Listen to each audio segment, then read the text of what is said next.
Good evening. We'll begin with the Pledge of Allegiance. I invite you to join us. Pledge allegiance to the flag of the United States of America and to the republic for which it stands, one nation, under God, indivisible, with liberty and justice for all. Roll call. Gary. Here. Pipcorn. Here. Preston. Here. Strand. Here. Mahoney. Here. Health. As of July 9th, Fargo County Public Health has administered 48,144 doses of COVID-19 vaccine.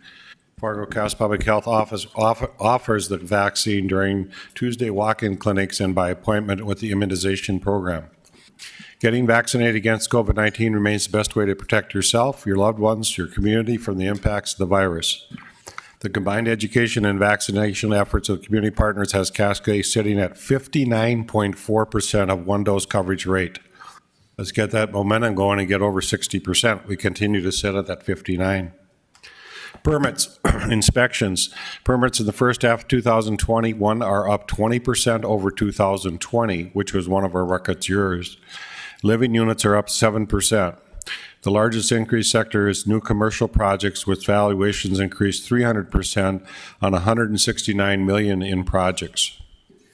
Inspection continues its adoption process in 2021 set of codes at the Board of Appeals meetings. All are welcome to attend and residential participation is encouraged. Police. The Fargo Police Department has partnered with the Silver Lining Creamery to promote bike and pedestrian safety in downtown bicycle pedestrian safety zone. Bicyclists and skateboarders found walking with their bicycle or carrying their skateboard in the safety zone may be rewarded with a coupon for a free scoop of ice cream at the Silver Lining Creamery located in downtown Fargo. Other.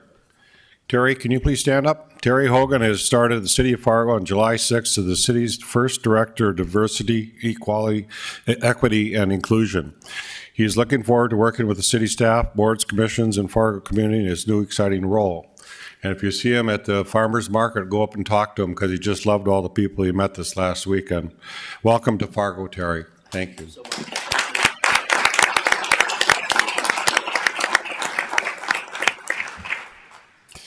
Today, the Fargo Police Department celebrated promotions of Assistant Chief Travis Stefanowicz, excuse me. I'm getting you two goofed up already. Captains Chris Helmick and George Vinson with the promotion ceremony.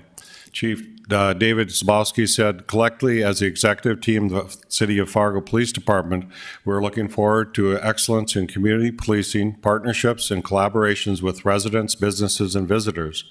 I'm excited about the future. We look forward to our new executive team members helping to foster and guide the next generation of leaders in their growth path to the Fargo Police Department.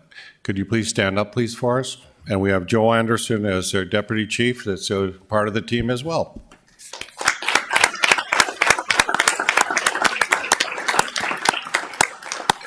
The Communications Department has put together a video for this at this time.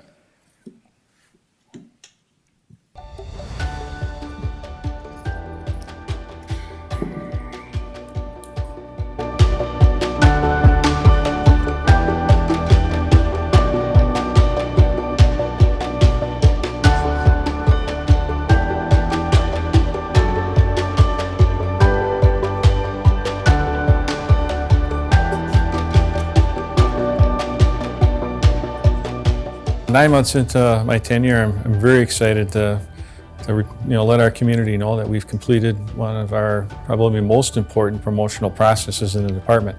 That's establishing that executive leadership team that is not only going to lead the department now, but into the future.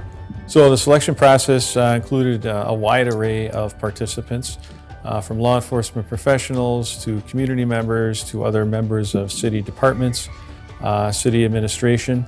So I think that was not only an excellent opportunity for the candidates to be fully evaluated and vetted, it was really a great opportunity for all those involved from the community and other city staff who got to see from their perspective a very, I would say, strenuous process of selecting these very important positions. And I think the results turned out very positively.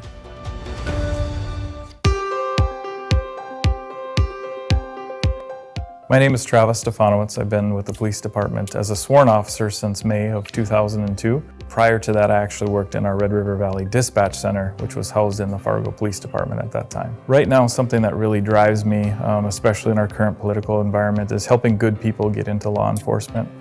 We've got a lot of great people out there that are looking to make a difference, and this allows them to serve our public, to serve our community, and truly be that difference that we're all looking for, whether it's in the police world or inside of our community. Our vision, mission, and values, that has become our foundation for where we're going. As for anything for us, we don't want it to just be serve and protect or any of those other cliche type things.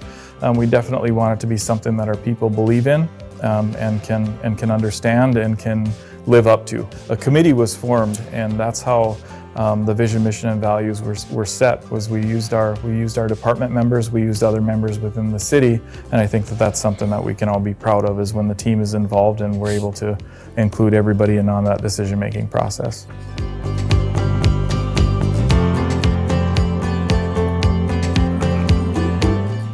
My name is George Vinson. I've been with the Fargo Police Department for almost 18 years. My new role as captain of the Professional Standards Division will oversee two key areas of our department. Our Professional Accountability Unit, which serves to ensure that our officers are acting within policy and that they are getting the recognition that they deserve. I'll also oversee the Training and Development Unit, making sure that our officers are well trained. That's part of our mission. Making sure that we're serving the community the best way that we can with the latest training, the best practices nationwide to ensure we have an accountable, forward-thinking police department. I think the thing I'm looking forward to most as captain is the challenge that it'll bring with it, working with a wide variety of people, both internally and externally, to make sure that our department is the best in the region and that the officers have a way to be developed to where they want to go. So if an officer wants to be a school resource officer, that they're getting the training and preparation they need to get there.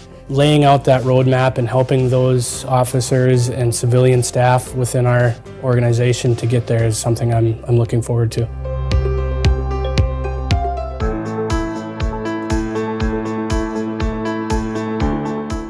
Joe Anderson. I've been serving since 1997, so going over on 24 years. I'm very invested in this community. My family lives in this community. My children are going to the Fargo Public Schools. So I am very dedicated to making this a safer community. I want to see everyone have success in the community. You know, as far as the department, we have amazing officers. We have amazing personnel or civilian staff, very professional, dedicated. We got into law enforcement to help people, help them through their crisis, and to help resolve whatever issues that they may be having, understanding that we're not going to solve all the problems, but if we can steer them in the right direction so that they can get help, that's what we're here for.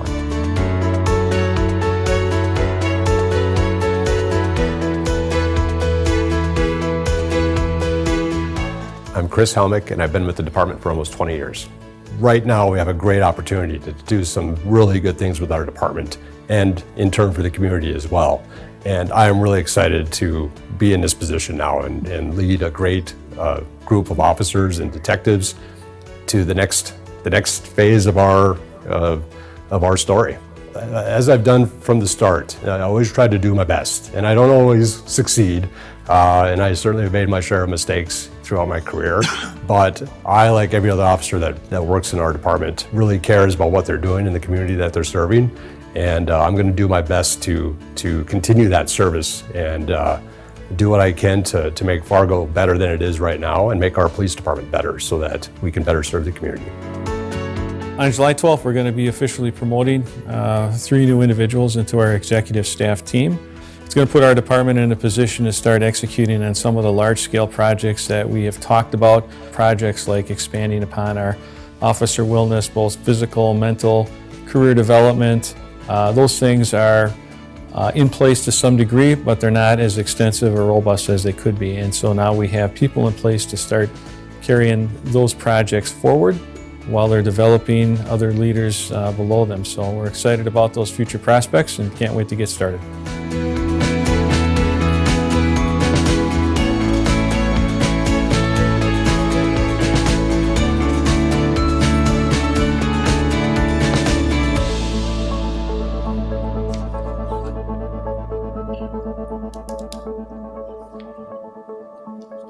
Excellent, thank you. Is there a motion to approve the order of agenda requesting item 33 be opened up for public comments? So move. Second. Mr. Chairman, if I could add one more item also. Under 33A, I guess it would be, under 33A, probably add under that one, implement the council form of government as well. I'd like that added to the discussion. That could be part of a discussion, I think, Okay. because I think Commissioner Garrick actually has some motions or suggested motions, and I think if she wants to bring up council form of government, she can bring that up. These are certainly not the only motions that could Yeah, be made, so so I if think she could that's. bring it up in discussion, be fine. Okay, Yeah. all right, sounds good. All those in favor say aye. Aye. Aye. Minutes of the regular meeting. Is there a motion to approve the minutes for the June 28th, 2021 regular meeting? So move. Second. Moved and seconded. Any discussion or corrections? Special meeting Oh, special meeting? also. Oh, on special meeting of July 1st, 2021. So move. Moved and seconded as well. All those in favor of approving both these minutes, say aye. Aye. Aye. Motion carried. Is there a motion to approve the consent agenda items 1 through 24? So move. Is there a second? Second. Moved and seconded. Roll call vote, please. Gary. Yes. Preston. Yes. Pepcorn. Aye. Strand. Yes. Mahoney. Aye. Item 25, we're going to go into Fargo residents offered 2.5 minutes to comment. And our first speaker is Brandon Krieger. Krieger, is it? Krieger, okay. Oh, Faith is online, I'm sorry. Brandon, I'm just going to go, Faith, you're up first then, I guess. Faith Dixon. Hi. Hi, how are you all? Thank you, Mayor and Commissioners.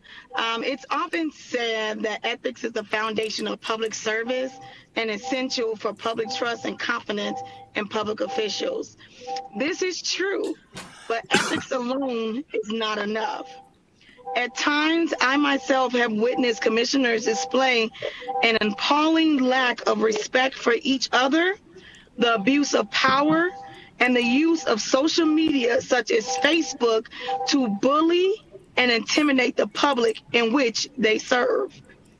Disrespectful conduct on the commissioner's part normalized such behavior by the public attending the meetings, watching it on television, or even online. Then we see that cycle repeats for the worse. The code of conduct is designed to describe the manner in which elected officials should treat one another, city staff, constituents, and others that come into contact within representing the city of Fargo. I challenge each of you elected and appointed officials to lead by example, even more than in the past. This means conducting yourselves with the highest level of civility and decorum, thereby giving residents a reason to reconsider negative stereotypes of city leaders and to modulate their own behavior when engaging with you all. Ethics is the bedrock on which strong cultures are built. A code of conduct can help shape a civil and effective governance culture. So please, when you are interacting with the public, let's revisit the code of ethics. Thank you. Thank you. Brandon Krieger.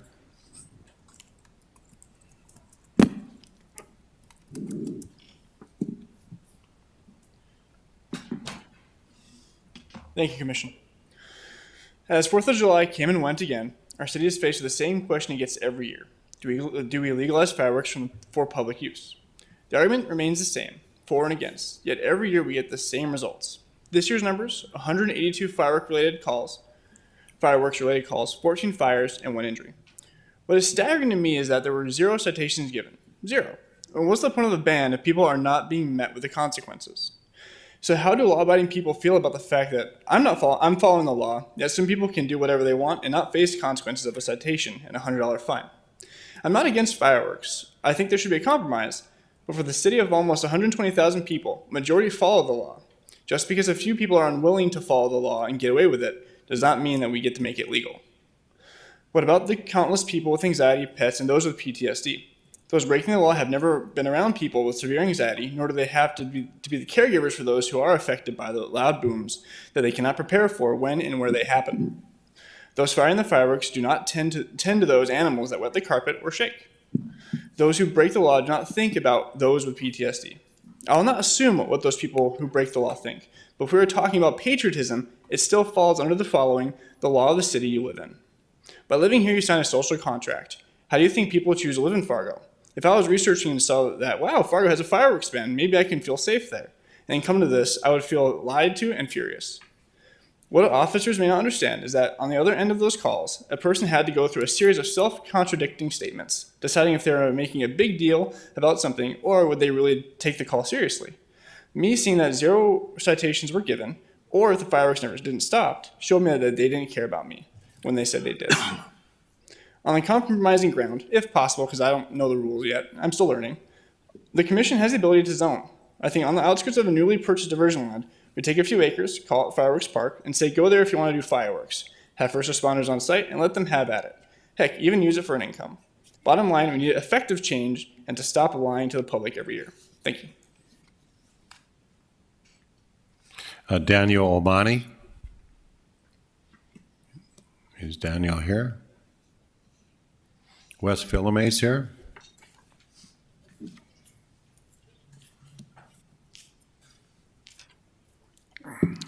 Wes Philome, he, him, his pronouns. Long live George Floyd.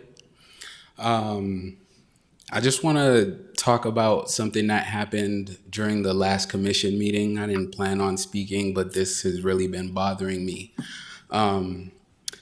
Brandon Krieger was speaking, and he brought up Deputy Mayor Pepcorn's name and was immediately interrupted. I think that we're still finding our way when it comes to the public comment section, and I think there's just so many different ways that it can be improved. I don't envy your position in having to moderate speech, especially during this climate, but I think we need to give people a little bit of room to see what they're saying and where they're going with, what they're saying. The rule of address the problem and not the person, I don't think that's what he was doing. As public officials in the public comment section, I think we should be able to come up and provide feedback to you guys on, what you're doing, how we feel about it. And so, if someone's attacking one of the commissioners or the mayor, that's a problem. But if someone has some constructive feedback for you guys, I think it should be allowed. And to hear him get interrupted so quickly just at the mere mention of one of your names, just didn't rub me the right way, and I think that I had to say something about it. So I think that's a role that we need to revisit in how the public comment section and the feedback is allowed. Additionally, when we sign up, our information is provided, phone numbers, email, you name it. It feels like we're speaking to a wall at this point. I think the city should take that information and revisit with people and their concerns, provide some feedback to us. There should be some kind of engagement instead of us coming up here, walking away, because it takes a lot of energy and courage to even come up here. But when we walk away and nothing is giving back, we don't know if we've been heard or not. I don't think that's productive. So maybe sending someone an email saying, we hear you, this is what we're doing, or addressing their concerns, I think that'll make this time a little more productive, as well as just giving people some room to get their thoughts out. And, if it's not productive or constructive, then go ahead and shut them down. Thank you. And that's all we have. We may have a rediscussion with the commission. We seem to have the same people speaking over and over, and actually the public input was supposed to allow different people to speak about items that were on the agenda that you might have a different viewpoint on. And oftentimes, according to rules, Wes, we don't always respond back in an email or explain things. For instance, in the firecracker issues, that they don't often get citations because there's nobody there that wants to charge for the citation. You arrive at a resident and there's nobody around. So there's a variety of reasons where there's not a lot of citations done out there. But we may, as a commission, we have a lot of stuff to talk about tonight, so we'll do that another night. But we may want to have a little different discussion about public input. Item 26, Valley View Estates, Second Edition, 3604 through 3731 53 South. Approval recommended by Planning Commission. It's a zoning change from single dwelling residential to multiple dwelling residential and multiple dwelling residential with conditional overlay. It was a single dwelling residential SR5, single dwelling residential, and an MR1 multi-dwelling residential. First reading of the rezoning ordinance, plat of the Valley View Estate Second Edition. Donald Crest to explain, I hope. Good evening, Commissioners. Donald Kress with the Department of Planning and Development. I'll be presenting the next three items. Two of these items include an ordinance prepared by the City Attorney's Office. As the Mayor stated, our first item tonight is Valley View Estates Second Edition. This is located, this is 36th Avenue South, Independence Elementary School, Drain 27, 40th Avenue South. It's a replat of a portion of the Valley View Estates First Edition, which was approved by your commission a couple of years ago. These are some site photos as of this morning, pretty much an open field here. We do see that Valley View Park is adjacent to the subject property. There's a trail there, and this plat does provide a connection to the trail. And then this is viewing south. Independence Elementary School is off to the left here. And this is the, just looking up 50th Street here, where it enters the subdivision. The current zoning is MR2, multi-dwelling residential, and SR4, which is a single-dwelling residential zone. The proposed plat looks like this. We're going to turn it so it's north is at the top there for you all. So it takes the earlier multifamily lot, replats it. There is one smaller multifamily lot here, but it significantly reduces the number of units in this area, and that's noted in your staff report there in the total number, the total reduction. There were originally 222 units on 34 lots, and now you're down to 157 units on 100 lots. The proposed zoning here is, again, single dwelling residential here and here, some smaller single dwelling lots here, and then again the low density 16 dwelling unit per acre MR1 zoning on the south. I'll back up here first. There was no open house required for this project, but the applicant did request to have one. We had one on March 30th, a virtual open house. We did get one neighbor to the north of the project who came and spoke with the developer and planning staff, but there was no opposition. The applicant's representative, John Eunice of Eagle Ridge Development, is right here this evening and may wish to address the commission. The Planning Commission's recommendation is stated in your staff report and shown on the screen. And Commissioners, please note that this plat includes a vacation of right-of-way. The basically 50th Street South, which currently is here, was relocated to the west. So it does include a vacation of right-of-way, which means that for approval of this project, four of five commission votes is required. So you have to have a 2/3 majority. That concludes staff's presentation. Thank you, Commissioners. Is there anyone present who wishes to speak to this zoning change? Anybody wishing to speak? If not, I close public hearings. Do I have a motion? Mr. Chairman, move to approve. Second. Moved and seconded. Any discussion? Roll call vote, please. Preston, Aye. Gehrig, Pepcorn, Aye. Strand, Yes. Mahoney, Aye. Item B, Eagle Valley Fifth Edition. It's 7401 to 7501 23 Street South. Approval recommended by Planning Commission in April. Zoning change from a multi-dwelling residential and limited commercial to a limited commercial with conditional overlay and SR4 single dwelling residential. First reading of the rezoning ordinance and a plat of the Eagle Valley Fifth Edition. Thank you, Mayor.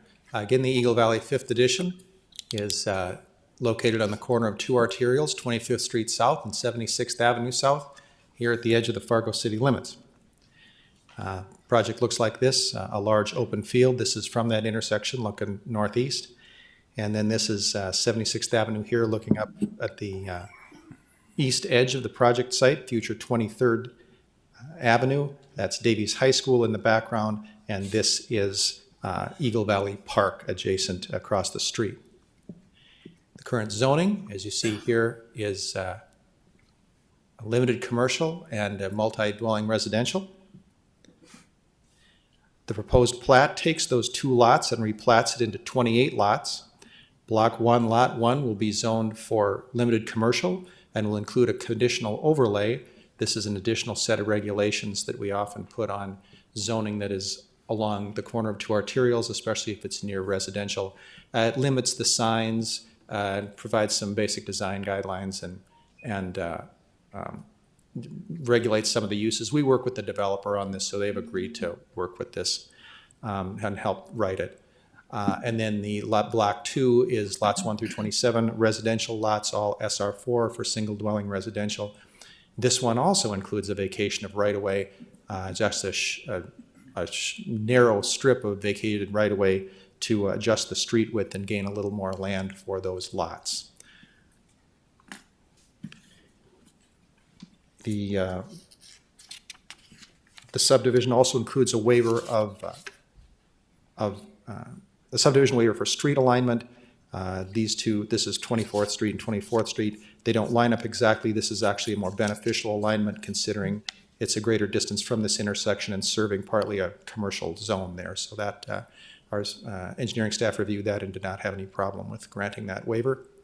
The Planning Commission's recommendation is stated in your staff report and shown on the screen, and just like the last one, as this includes a vacation of right-of-way pursuant to North Dakota Century Code, 4 of 5 votes are required for approval. That concludes staff's presentation. Thank you, Commissioners. Is there anyone present who wishes to speak to this zoning change? Anybody wishing to speak? If not, I close public hearing. Do I have a motion? So moved. Riley Preston, who's second? Second. Gary, Commissioner? Moved and seconded. Any discussion? Roll call vote. Preston. Mr. Strand? If I could, Mayor. Yes. I'm just curious, Donald. Yes, sir. On page 3, the uses that are prohibited, detention facilities, self-service storage, adult entertainment, where does that list come from? Oh, sure. Hang on. It's different than the list we've been seeing of businesses that are prohibited in neighborhoods, and is this Well, this is that, which page are you looking at again there? page 3 and page 4, you know, that's tying into, like, for example, the federal firearms license discussion, which we're having about neighborhoods and adult entertainment and cars and autos and mortuaries.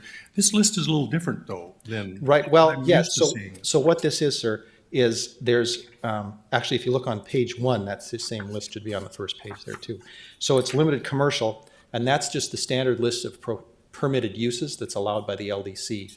And then those ones that are lined through there would be ones that are, this is more in relation to the intensity of the commercial development on this corner and in relation to the adjacent residential. So it's not really the focus on the home occupations, as you were saying about the firearms. It's a little different focus of that. Again, this is more for a commercial, it basically lightens up the limited commercial, one might say. Thank you. Yes, sir. Any other discussion? Roll call vote, please. Preston. Aye. Gary. Yes. Pepcorn. Aye. Strand. Yes. Mahoney. Aye. Item C, plat of South Haven, second edition, replat of lots 21 to 32nd, South Haven subdivision, multiple lots in South Avenue. Donald Crest to explain as well. Yes, sir. That's our last one here tonight. Commissioners, this is the South Haven second edition, replat of these lots here along 65th Avenue South. This subdivision was originally platted back in the 1960s before it was in the city of Fargo. Here's how it looked this morning. Here we're on the west end of 65th Avenue South under construction. This is actually being, road is being improved as part of the adjacent subdivision here, Golden Valley 4th Edition. And now here we're on the 25th Street side, looking the other direction. And this is about where we were standing for the first photograph, so just an open area there. There are some residences developed on the north side that face 64th Avenue. We did have some communication with one of those residents. He called and talked to us on Friday, and we provided some information for him, and so responded to his inquiry. The plat looks like this, basically replatting 12 lots into 11. Your commission might remember that you rezoned this area last July, almost a year ago, and so this just matches the lot configurations up with the zoning a little better. The zoning here is SR2 in the bright yellow and the paler yellow SR3, both single-family residence zones. No zone changes proposed. The zones will stay the same. And the applicant, Stan Ryland, is with us tonight. There he is, and may wish to address the commission. Planning Commission's recommendation is stated in your staff report and shown on the screen. This does not include a vacation of right-of-way, so you don't have to be concerned about that one for this case here. Thank you, Commissioners. Is there anyone present who wishes to speak to this recommended motion? Anybody wishing to speak? If not, I'll close the public hearing. Do I have a motion? So moved. Commissioner Preston? Is there a second? Second. Commissioner Pepcorn? Any discussion? Roll call, please. Preston. Aye. Pepcorn. Aye. Gary. Yes. Strand. Yes. Mahoney. Aye. Thank you, Commissioners. Item D, hearing on a dangerous building located at 305 University Drive South. Bruce Tarleton to explain. Good evening, Mayor and Commissioners. Bruce Tarleton Inspections. Here on a dangerous building case at 305 University Drive South. Before I get into that one, I would like to give you an update on a previous case. And that is 717 3rd Avenue North. You remember that has been in front of you twice before. The deadline for that case was today. We did receive plans a few weeks ago. We were working through the plans, did a plan review. We got that to the architect, but we did receive a call from another party involved that the plans may not be correct.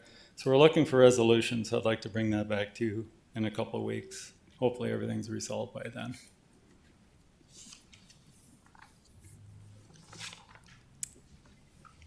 .305 University Drive South. We did receive phone calls Friday and today and had discussion with the owner's representative, their attorney. So I'll do a shortened presentation to that because we've come to a resolution with that attorney. Thrown in the packet is the motion, and it may be altered only by the deadline on that motion. The property is located in the Jefferson neighborhood. It's in a historic district neighborhood, and it's 2 blocks south of Bethany Retirement Living off University Drive South. This property owner also owns the property directly to the north of this subject property. This case is about dilapidation and the duration of that dilapidation. This building has been a rental property for quite a long time and is at issues back to 1999. It was first declared a dangerous building back in 2018. The inspector tried to work with a mortgage representative. It didn't work out. We worked through 2020 and now we're to 2021. This property has been boarded up since 2018. I'll show you a picture of that.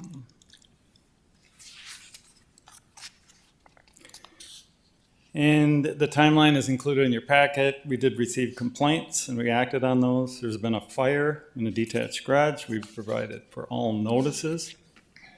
The structure was placarded on April 27th, 2021, and we've monitored ever since. Water was disconnected to this house back in 2011. So there's been nobody living in here since then. So the attorney should be with us today, so I'll let them speak at this time. And we can go to the suggested motion.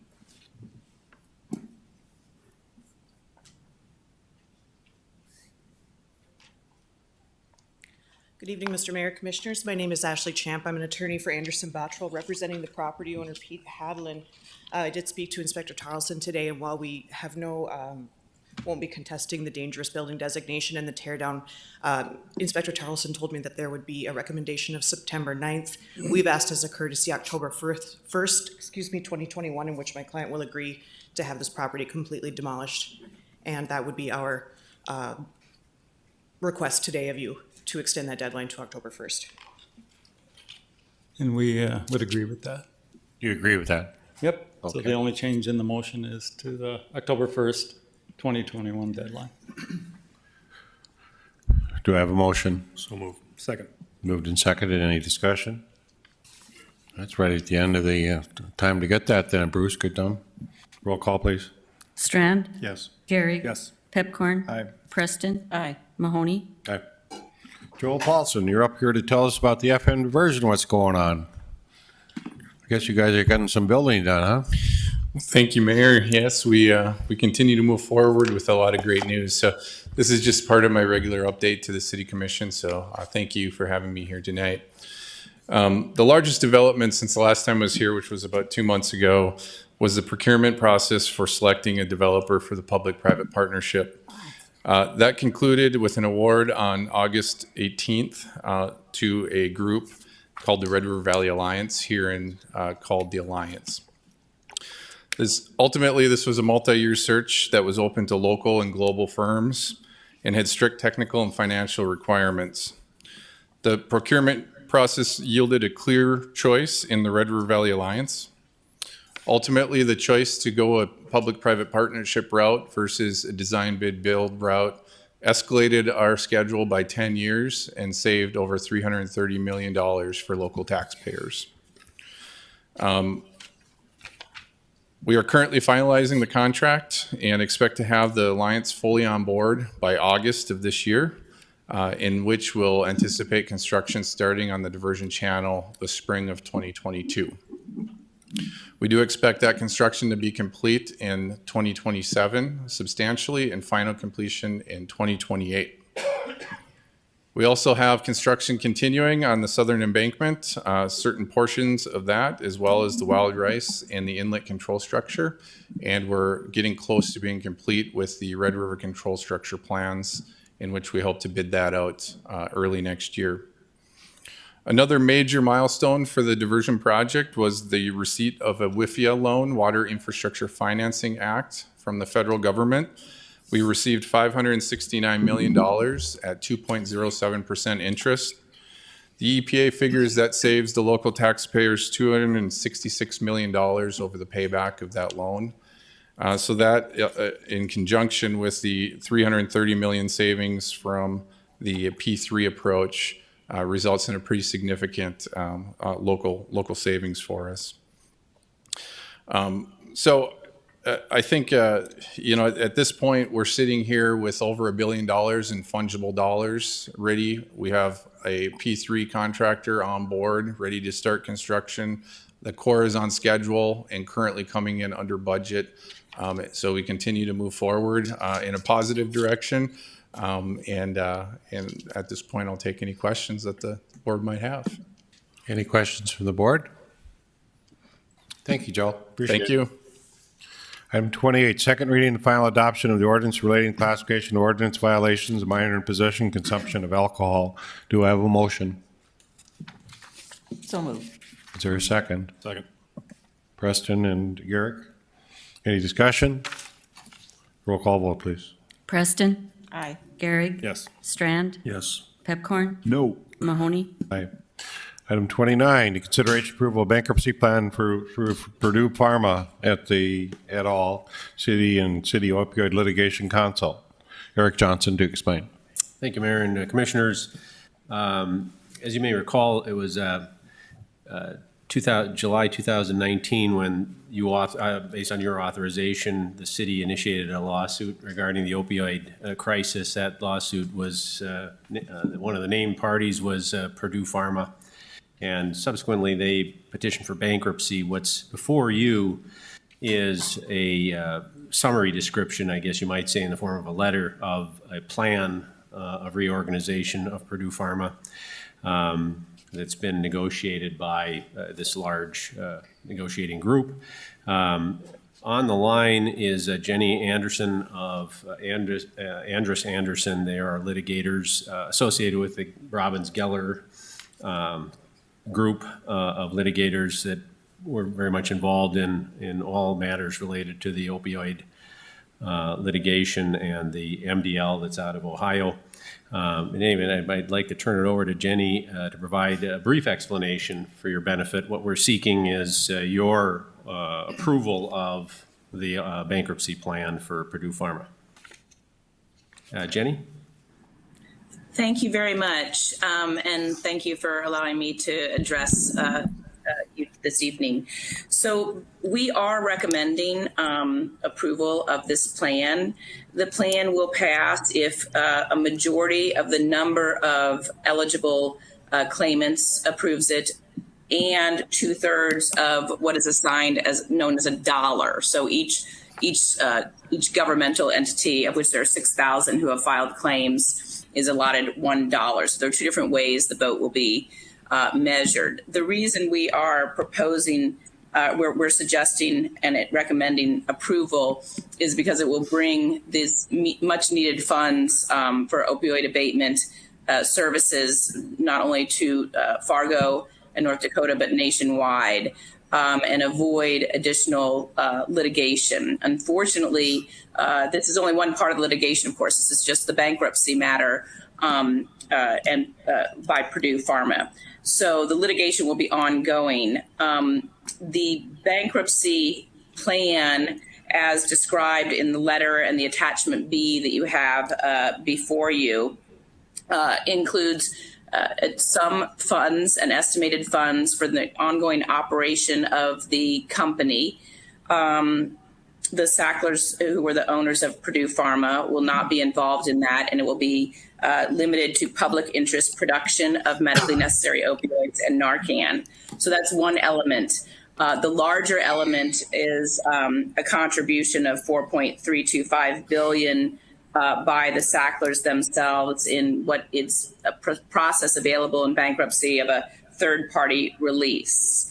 So as the letter explains and sets out, it gives an example in Exhibit B, for example, looking at the Sackler amount of money of what the estimates are for the private claims and what would be the remainder for distribution according to the weighted scale for among the various states. So I'm happy to entertain additional questions, and I'll just open the floor to questions. Any questions by any commissioners? Commissioner Strand. Help me understand what this means for Fargo. Yes. So what this means for Fargo is, again, these are just estimates, but relying on the estimates for a moment. If you look at Exhibit B, that is looking at an estimate of distribution just of the Sackler contribution. Now, since this letter of June 22nd was distributed, there's been additional negotiations, and the Sacklers are putting in an additional $50 million. So that number is actually now 2.325 billion. Excuse me, 4.325 billion. So that's a little bit larger, but just for purposes of this exercise, we can look at attachment B. You can see that if the estimates of the private claims are true to what is displayed in Exhibit B, that comes out to approximately 2.9 billion to be distributed among the states. And the weighted factors of the states is, for North Dakota, is 0.19%. So assuming these estimates bear true, the amount that would be covered by, the amount that would go to North Dakota from the Sackler contribution would be approximately 5.5 or 5.6 million. That would then be distributed via the state. So there would be some, we haven't yet had any discussions with the state, but it would be, the money has to go to opioid abatement, and the money will be distributed to the states and the various entities through an abatement fund to guarantee that abatement needs will be met. And in the case of North Dakota, it will go through the state, and allocations to the various entities, including Fargo, will be negotiated based on need and abatement programs in the area. Is that it, John? Go ahead. Thank you, Mayor. I will just add a little editorial comment. I sure hope that when this help comes our way, our idea of help isn't imprisoning more people. I hope we've been shutting down treatment centers, we've been building prisons. It's time to turn that around. And if we have this help, I just really challenge all of us to make sure this assistance goes to the real people that are needing help proactively and not just arresting them out of their addictions. And Jenny, is this a one-time payment or is there payment over time? It would be a payment over time. You'll see in Exhibit B that there are estimates of how that would play out, assuming that the estimates bear true. So there's a payment schedule that you'll see on Plan B. And again, all money that is coming to any public entity is being distributed through the National Opioid Abatement Trust to guarantee that any funds that go to North Dakota, Fargo, or any other public entity will be used for opioid abatement, for treatment and things of that nature. Thank you. So Eric, we need a motion to approve the settlement? Correct, yes. There's a suggested motion that's in the packet, and simply, what you just said is sufficient. Can I have a motion? That's a move. Is there a second? Second. Pepcorn, Preston. Any other discussion? Commissioner Strand? Thank you. I'm just curious, looking locally, you know, when this surfaced in 2016 or thereabouts in Fargo, in our community, we were alerted by public health and police department that we had a crisis on our hands. That was then. And since then, we've had these national lawsuits and settlements and bankruptcies and gone after the purveyors of these drugs. But right now, we're back where we were. We're back up to the point where our deaths and our addictions and our opioid crisis is at a peak again. So I'm not sure the answer. This obviously didn't settle it or resolve it because we still have the crisis. So I don't know, maybe we reach out to public health and our leadership to get back on track. The Blue Ribbon Commission is no longer acting, you know, and our death rates are skyrocketing and our addictions, and we have Narcan. So that's my message to us is this isn't a solution, obviously. But I'm hoping we look for and find solutions that help people. Very good. Any other discussion? Roll call vote, please. Pepcorn? Aye. Preston? Aye. Strand? Yes. Gary? Yes. Mahoney? Aye. Jeremy Gordon. Final design recommendations for Improvement District BR 22A1. I hear you've had great discussion with our commissioners and have come back to us with a good plan. Is that correct? Of course it's correct. Well, we hope you think it's Don't correct. be shy, Brenda. You've never been shy. Good evening, Mayor and Commissioners. We're happy to be back in front of you again. We took a lot of the comments, the questions you had for us from the last presentation, circled back internally, visited further, and are back with a little more in-depth president just to kind of get everyone caught up on how we got where we did and how we landed on our decisions. So we do want to step back a little bit and talk a little about the use of our federal funds and the requirements associated with them, with the requirement of our categorical exclusion, our CADX document, and then also the public input that's associated with those federal monies and that CADX document. And then we also want to visit a little bit about what is influencing our decisions, the proposed changes, general and specific. And then we have some optional items to be considered, which are additional turn lanes. And then we will be looking for a decision on our final decision document. And so Tom and Jeremy will be stepping through the presentation, and then we can answer any questions you guys have for us. Good evening. So just a little background of use of federal funds. So on this project, we're allotted about $13.2 million. And to utilize those funds, we have to comply with NEPA, or the National Environmental Policy Act. And so through that act, we must evaluate the environmental and related social and economic effects of our proposed actions. And we also must look at or provide opportunities for public review and comment on those evaluations. So by their definitions, a project like this one does not have a significant effect on the human environment, and therefore we don't have to do anything real in-depth like an environmental assessment or an EIS. Instead, we get to do what's called a categorical exclusion, or a CADX.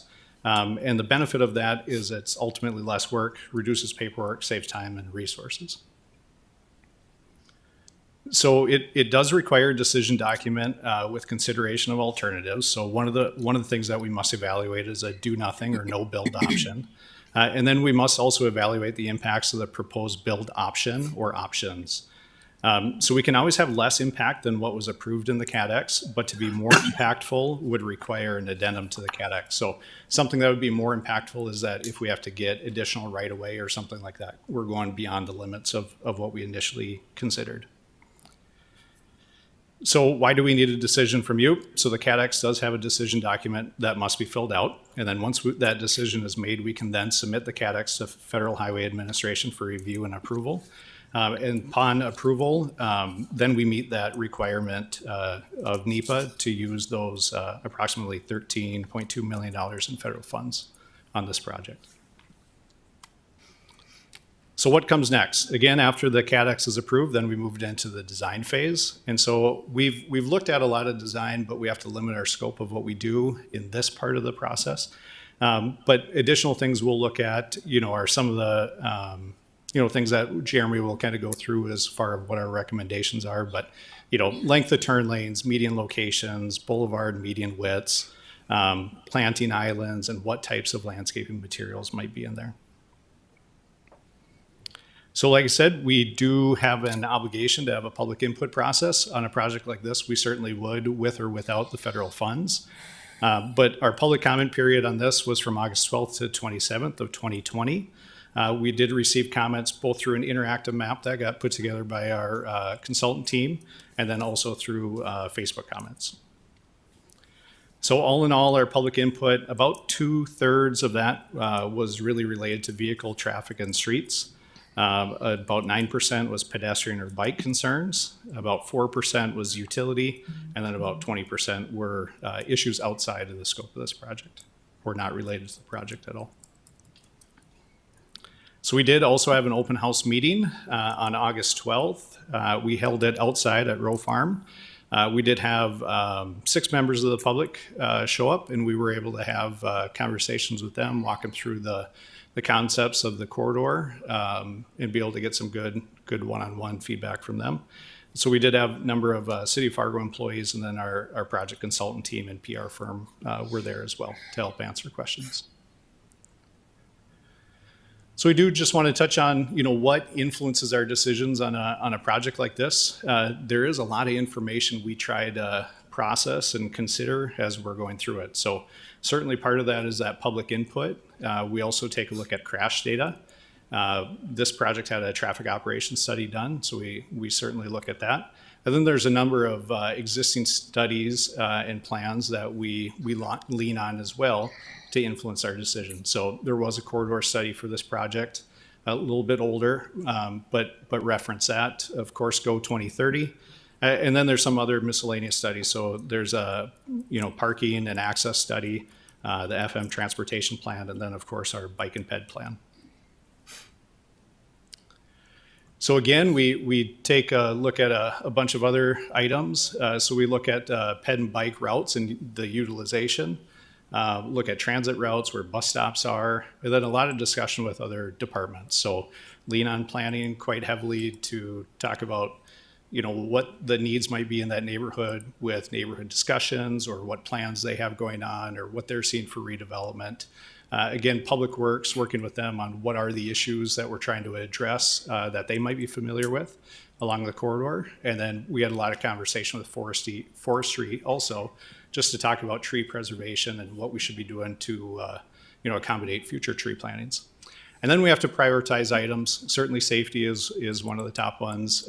Again, tree preservation was really important to us on this corridor.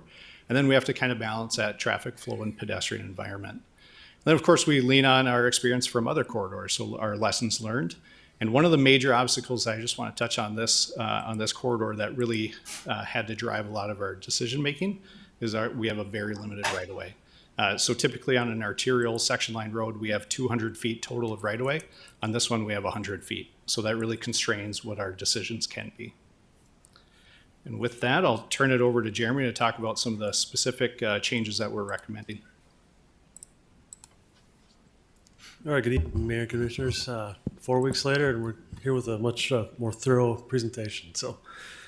So that the last slide was very powerful. I think that's probably what was left out of the last presentation. It really delves into what we do on a daily basis with our projects. So What lessons learned from our previous experience and working with others did we put forward to this project? So the first one was driving lanes. Try to shrink this road as much as we can. So interstate lanes are 12 feet. They don't need to be 12 feet on a city street. So we reduce those to 11 feet. What does this do? Shrinks the road, gives more green space for the boulevard, increases the distance from the street to the sidewalk, reduces crossing distances at intersections. You don't really notice it as a vehicle driver, but you are closer together and you tend to go a little bit slower than you normally would on the open road, and it does decrease costs. So the next bullet point is what are we going to do between the two lanes of traffic, the center lane or the median area? We're reducing that from 19 feet today down to 12. So what does that gain? We gain more green on the boulevards, more separation for the sidewalk, and again, less crossing distance. So when we widen up the boulevards and make the sidewalks wider, what does that improve? So we got a better buffer, allows more room on the sidewalk. If we get a wider sidewalk, two people feel comfortable walking side by side. Today, it's kind of a debate if you're comfortable walking side by side in a 4.5 foot sidewalk. We minimally disturb our boulevard trees, and we give the Forestry Department ample boulevard width. They put new trees and allow them to grow. And Ben also likes the increased snow storage. We don't have to haul any banks from the boulevards when we have more space to put it. Another thing of the project, we're improving street lighting. Those of you that may have lived down there or traveled through there, existing street lighting is pretty poor. It was a highway design from the late 80s. We're probably going to double the amount of street light and go to LED. So here's the project again, from 32nd Street basically to the river. The red is the project for next year, and the green is the project for 3 years from now. So this is, bear with me, Tom and I are engineers, Brenda. We know what this is off the top of our hat. But if you look at the top, that's the existing road. If you cut a cross section right out in front of Essentia, that's what you got. 12-foot driving lanes, you got a raised concrete median, and the boulevards on each side are 7 feet and 9 feet. If you look at the green lines, these black lines in here don't help us, but the green lines from the top down to the bottom, that's where the road is shrunk. So if you look at the bottom slide, the 11-foot lanes, we do have a little bit wider middle lane, but the boulevards are increased pretty good amount. So we think that's powerful. So all in all, we're reducing the road by 11 feet, and basically being able to put the same throughput through there. So again, we kind of went through these last time. This is segment 1. 32nd Street's just to your left. Here's a plan view of what we proposed. You can see the green boulevard. You can see the purple and orange are the sidewalks and shared use paths, and you can see the trees that are in there. So one of the key features, like I said last time, is at the intersections where there's signals, we want to have the cars neutrally offset from each other so we can have better sight lines and keep the flashing left turn operation, which is very popular. Let's see, moving through here. So on the right side is 28th Street. That's the intersection that goes to the library and the school. That's our first optional area to put a right turn lane. What is shown here does not have the right turn lane. So stepping to the next block, 28th is on the left. Oh, same block. Oh, Tom added a slide in here for me. So between now and November, we're gonna, like Tom mentioned, we are gonna have the ability to be creative with some of our landscaping areas where we can try to put in a landscaping island in the street. So the left turn lanes and the tapers and all that good stuff, we're gonna work with DOT staff to see if we can put in landscaping islands like this. So here's the next block from 28th to 25th, Oak Grove Elementary is down to the southwest there.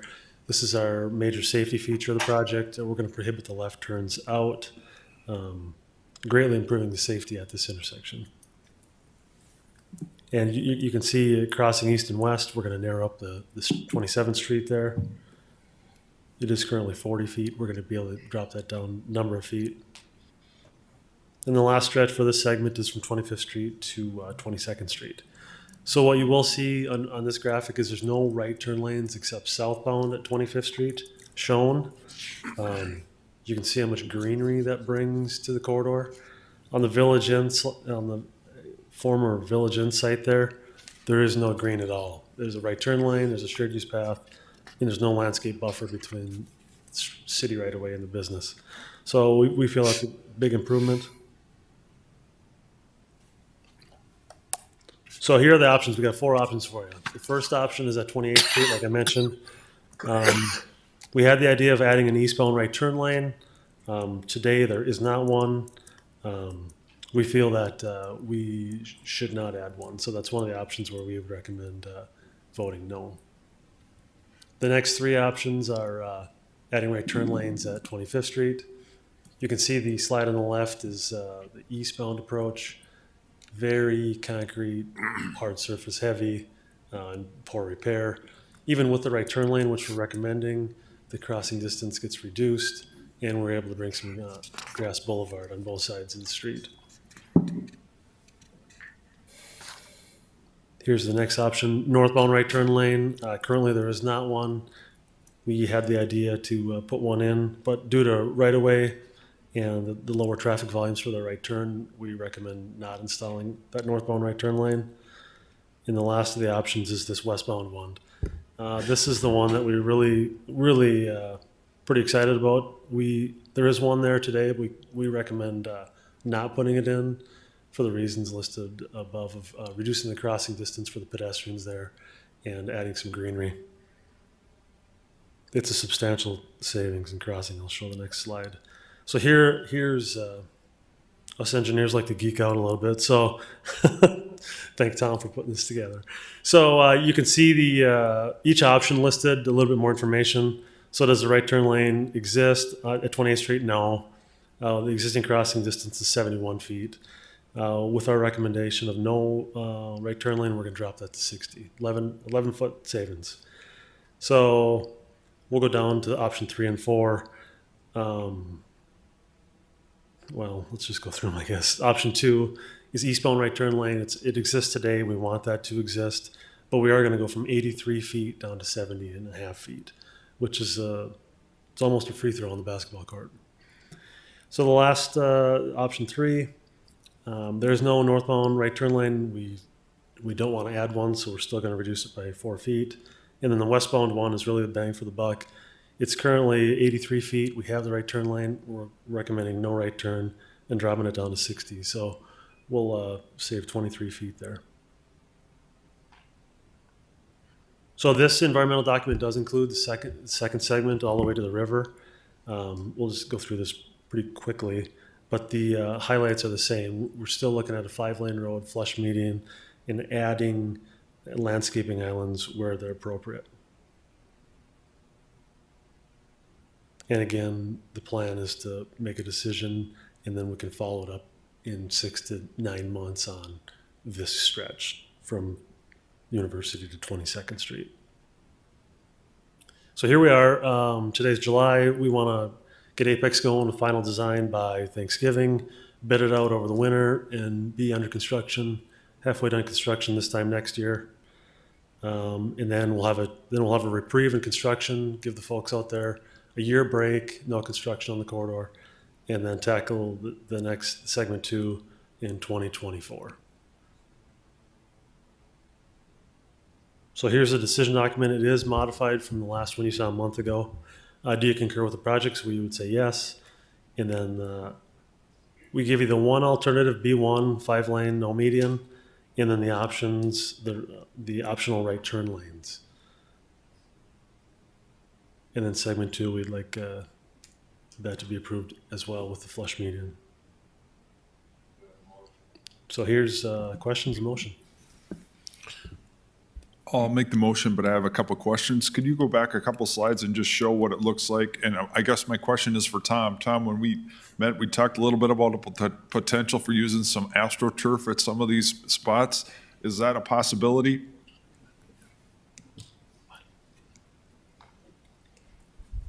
Like the Brady Bunch AstroTurf? Well, there's areas where it's so narrow that if you tried to grow grass there, it's not gonna, but it looks like real grass, and instead of cement, it looks a little more friendly. So it was just a concept, and Tom was a big fan, and so hey man, whatever we can do to make it look a little more friendly. So go ahead, Tom. Yeah, and again, that's something we'll try to get into more once we get into the design, but that's certainly an option. That's something we'll work with Public Works on and forestry on, of what is easiest to maintain, what's going to be best to maintain on the spacing that we have. Are we going to be able to get trees, or is it going to be ornamental grasses, or does it need to be more of a artificial turf or something like that?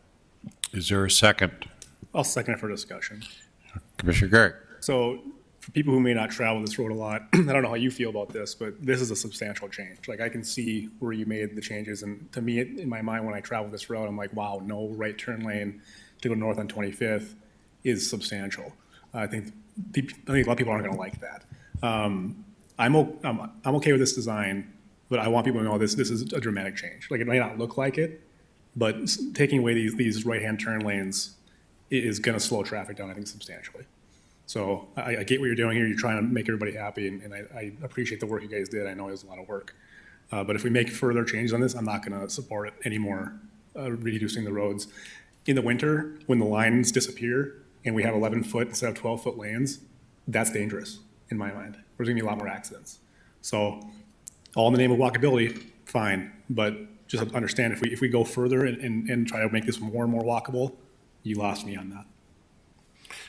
Just to clarify, Jeremy, you have on 25th and 32nd, which right lane can't you take? So the one right turn lane that exists today that we would recommend removing is the westbound. Is the westbound off 25th? So on 32nd to go north. So you're heading out to I-29, you go right, past the Village Inn, Gate City, going north. Get rid of that one. Can you put that picture up? Because when you start describing stuff, Just go down the block by the Applebee's. Yeah, so what it is at 25th Street and 32nd Avenue, heading westbound, moving northbound. So that's the concept there. And the reason you want to remove it is why? Because it would seem that then right lane turns would get out of your way. What is the rationale to get rid of it? So the one thing that we looked at here was the number of right turning vehicles in an hour. And it's less than 100 vehicles an hour. And the through lanes are a lot, there's a lot fewer through lanes going west than there are east. And that's why I want the east one to stay. But the west, we feel that the existing signal is going to be able to accommodate it. There'll be a hair bit more delay, but it's not going to be significant. Okay. Mr. Preston? So I really appreciate the elimination of the right turn lanes. If anybody has walked across any busy intersection, the most scary thing is when you're coming up and the right turner can't see you walking, and they will drive right into the crosswalk because they don't see or cannot see whether they can turn right. So I appreciate the elimination of any right turn lanes. I do think, and I'm good with, I appreciate the changes that have been made here. I do think long run, and I'm sitting here thinking 13th Avenue, 25th Street, 19th Avenue North, there's a bunch of arterials where there's probably either business interaction where people would be walking across or residential. And, I just think that incorporating the importance of walkability in all of those is going to be a central issue. And if you look at the plans that you had listed out, walkability was identified in Go 2030 and the transportation plans, and you can go down that whole list. So it's an important part of the community that people have identified, and I just think we need to keep this conversation going throughout.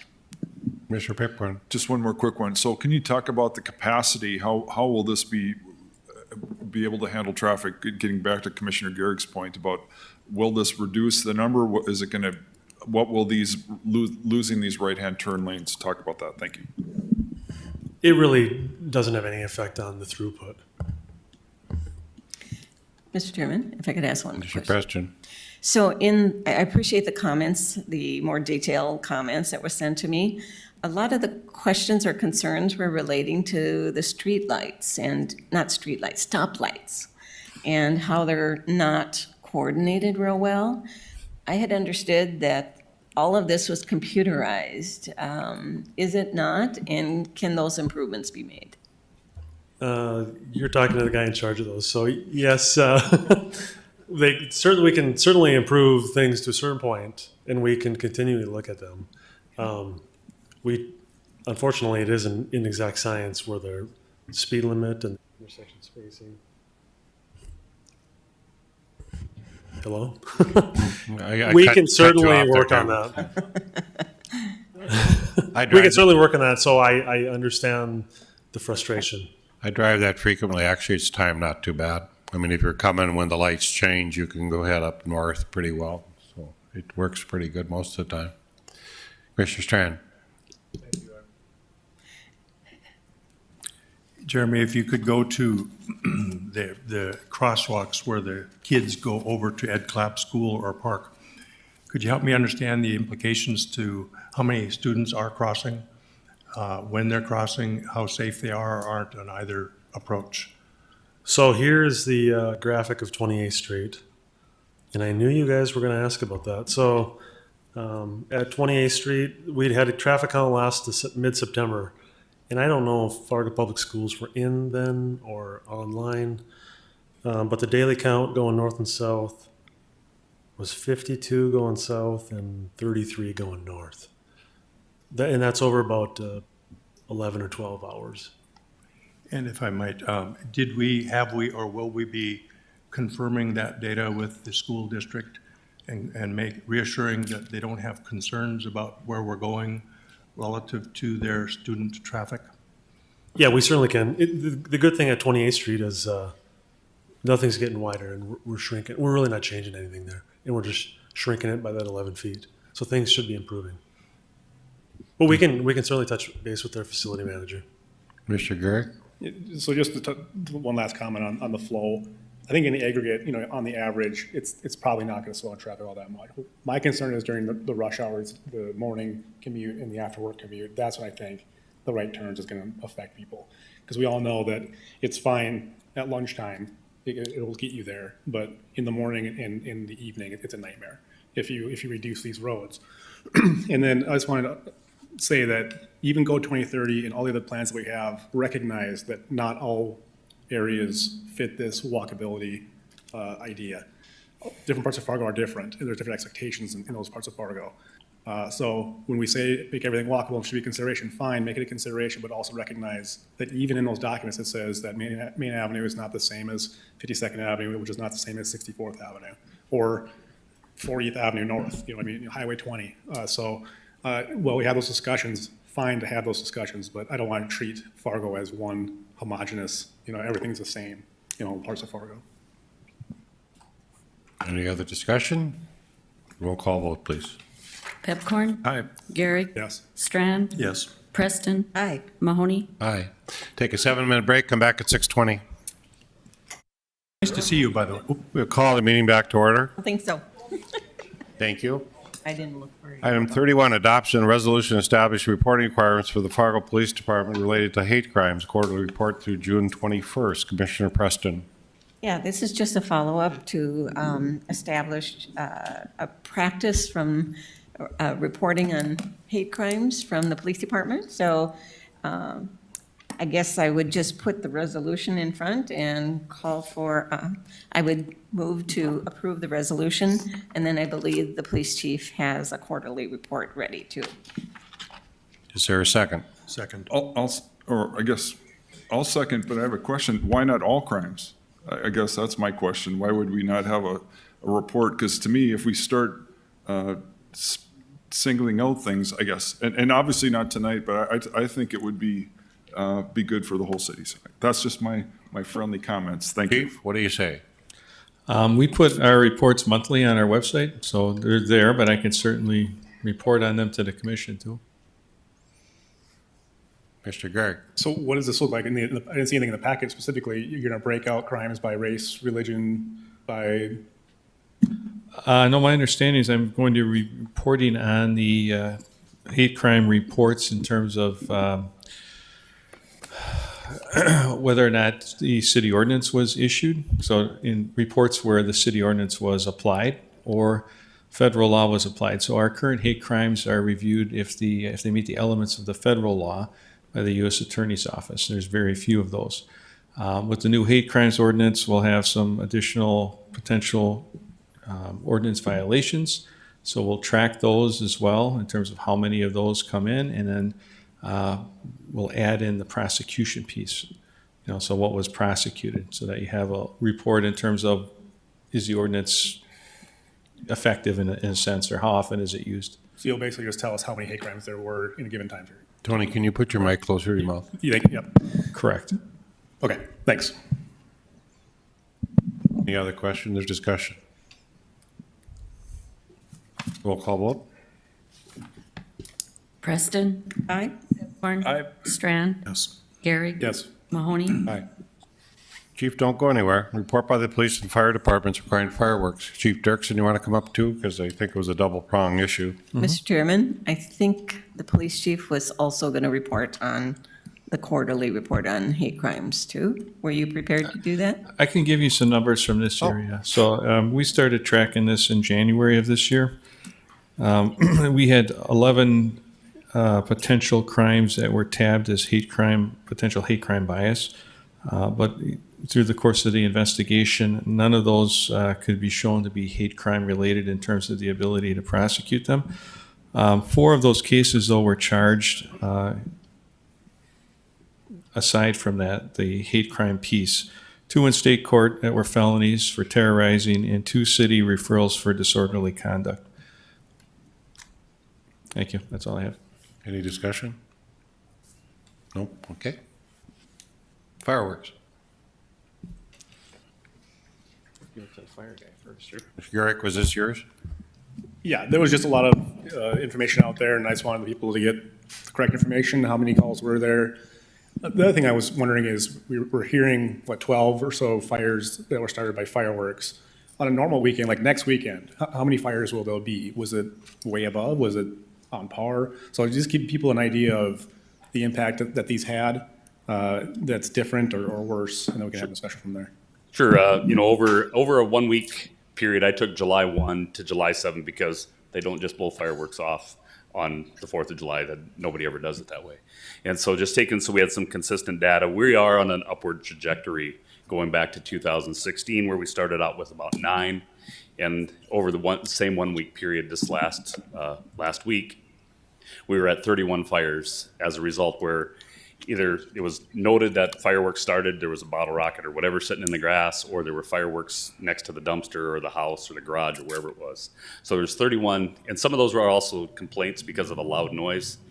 As we don't just get called for fires, we get called for everything. And when we come there for the loud noise, then you find blown up fireworks. It's a fireworks related call, not necessarily a fire. There was around $50,000 worth of damage over this 1 week period. Lost a garage and apartment complex with whatever contents were in there. There were a number of grass fires, things like that. But we are on that upward trajectory that we've seen now for the last number of years. I don't have the information from West Fargo, but I do know from anecdotal information that they saw an increase as well in the number of responses for fires. We can debate what to do, what not to do. I always say that everything's permissible, but not everything's beneficial. I was taught that as a young child, and there are some things I can almost guarantee you, though, if we continue or if we do anything different than what we're doing, we will see increased calls for service. We'll be putting our folks out on the street more often to go chase these things down. More and more people that do it. We have good law-abiding citizens in Fargo, and a lot of them don't blow off fireworks in town.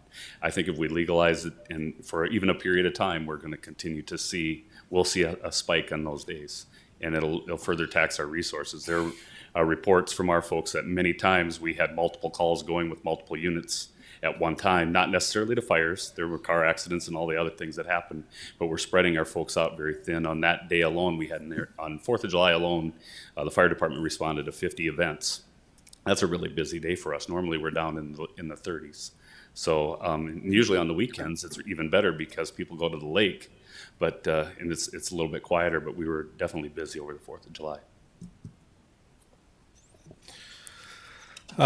Police Department comparables. So in 2020, we had, this is, our data goes June 27th and July 6th. We had 219 fireworks calls in 2020.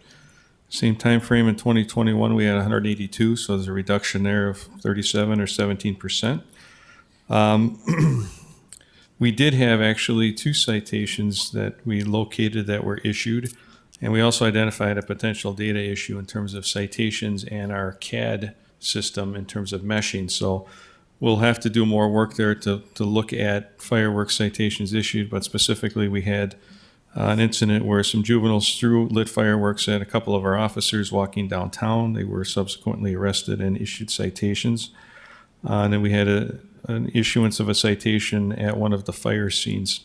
The other thing in terms of fireworks citation issuances, I guess I just would remind the commissioners that in order for our officers to issue those tickets, they have to see the violation. And so we're not always standing there when someone's lighting them off to be able to take that kind of activity. And I think that probably is the reason that you don't see as many citations, but I think also going from place to place to handle those, a lot of times people are gone. So I guess I would, though, agree with the fire chief in terms of public safety.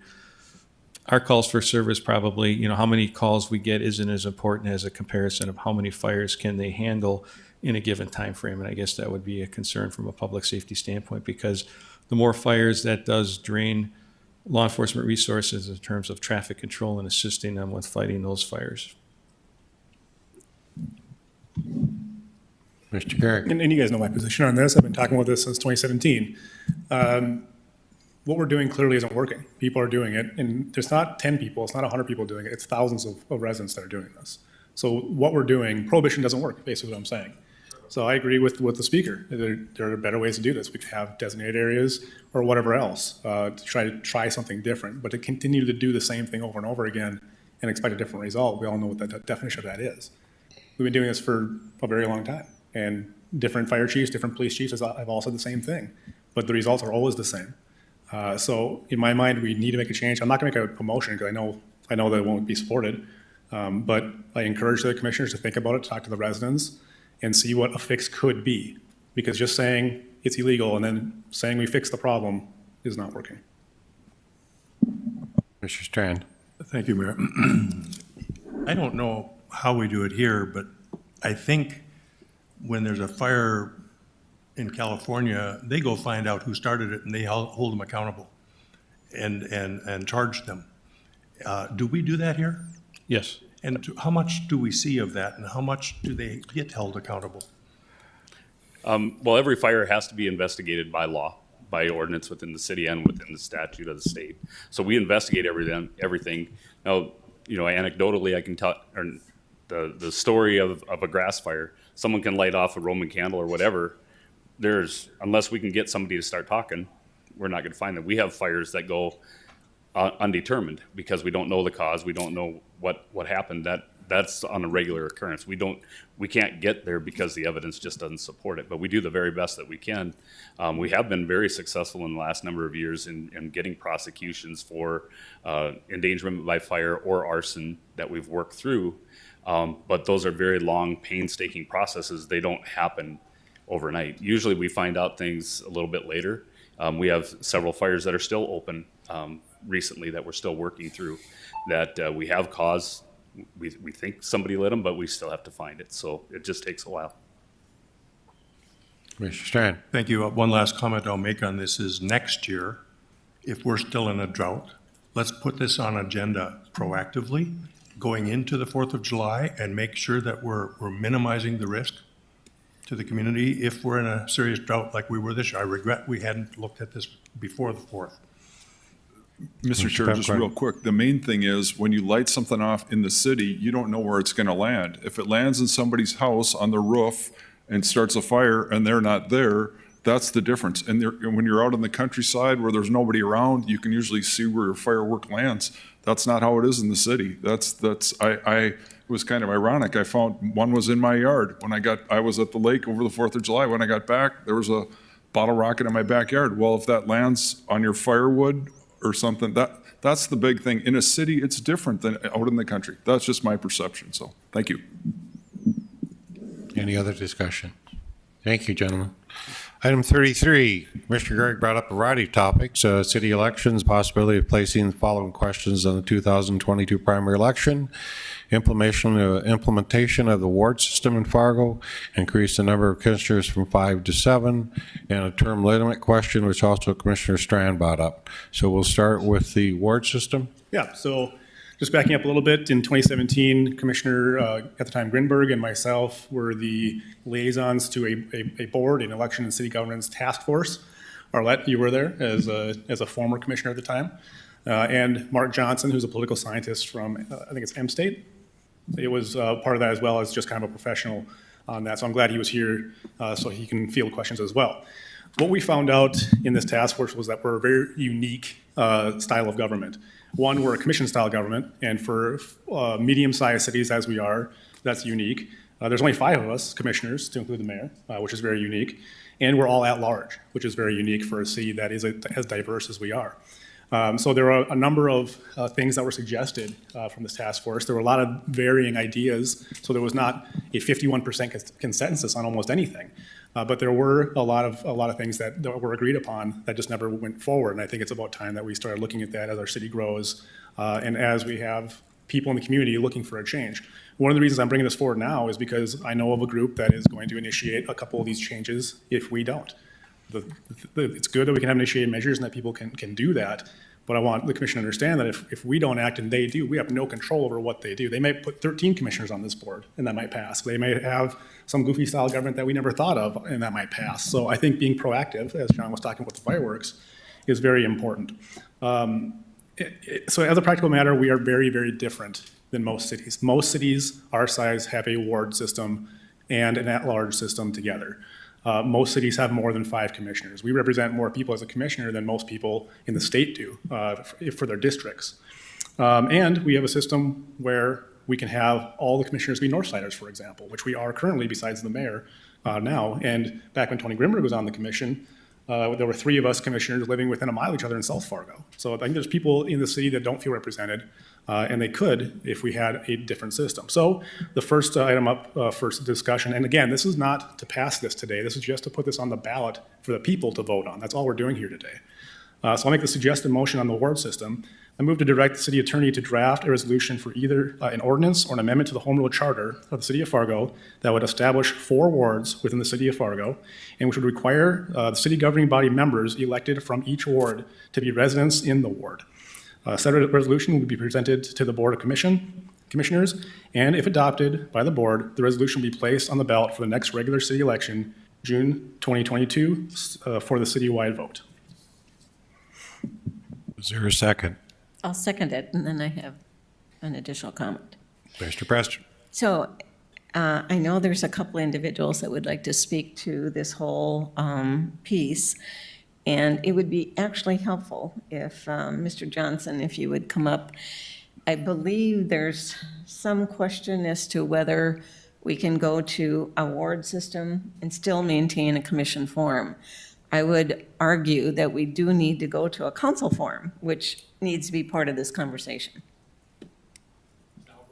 You may come. Don Johnson, is it? Mark. Mark Johnson, yep. Mr. Mayor, I have some copies of a report, if that's okay.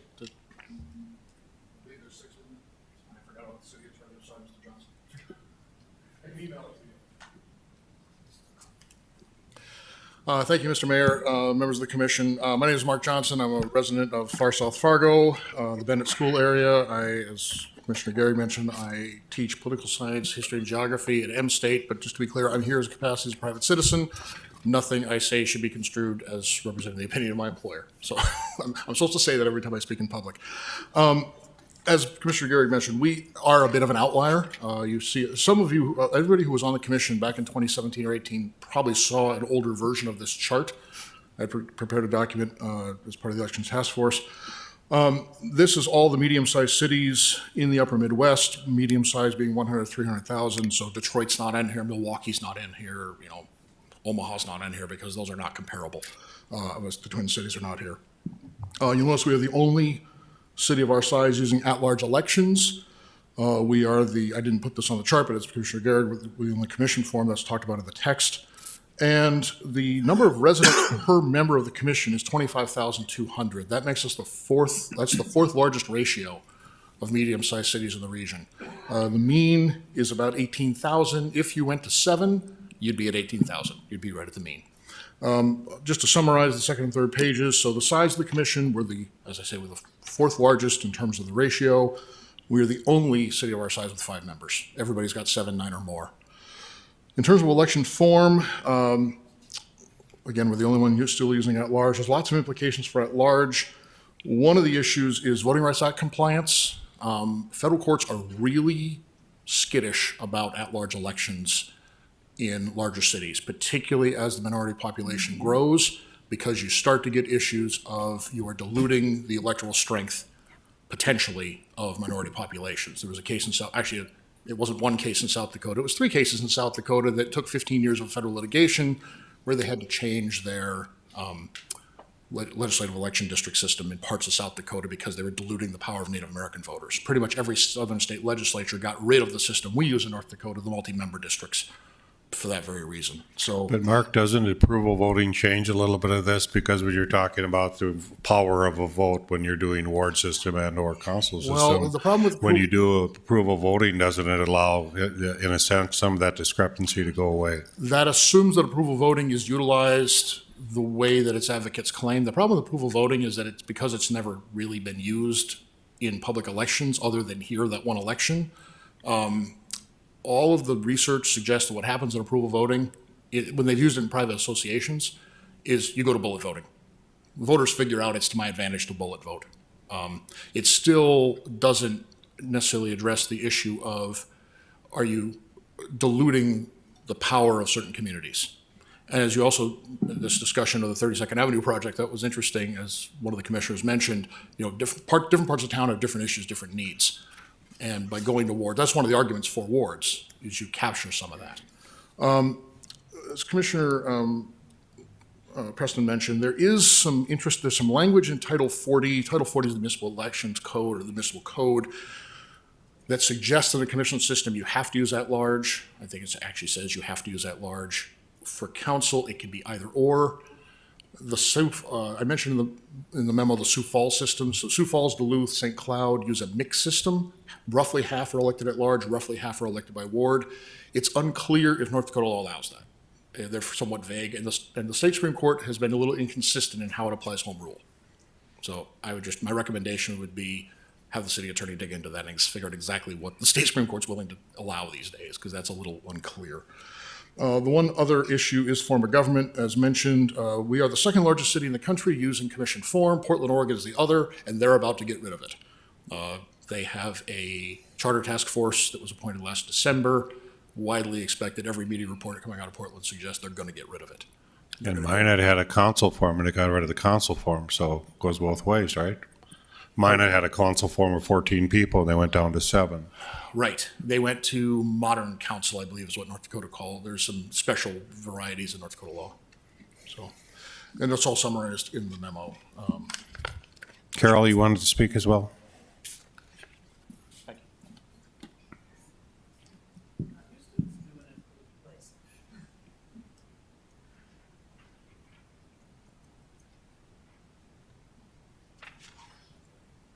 Okay. Good evening, Mayor Mahoney and Commissioners. My name is Carol Sawicki. I'm a resident of Fargo, and I'm here mostly as a member of the League of Women Voters of the Red River Valley. And I was also on that task force, was a non-voting member, but I listened and worked through all the discussions that you guys had. A few months ago, the Red River Valley League voted to study this year the different kinds of city governance in this area, and like the difference between council and commission and so forth. And we are going to have this is something we decided even before this came up, that we were going to have several of our first Friday meetings to discuss this. And I would welcome anybody from this group or anybody that you know who's interested to come to us and, be part of these discussions. But a separate little thing is, as a member of the League of Women Voters of the US, they are very focused on what they call people-powered fair maps. And I would hope that when and if a ward ordinance is presented, it would include some discussion about how the lines are drawn. And that some discussion about, hopefully that you are going to get a independent group to draw the lines rather than the members of the commission drawing the lines for future times. Does anybody have any questions? This is something I work with quite a bit, so I have various thoughts on it. Pardon me?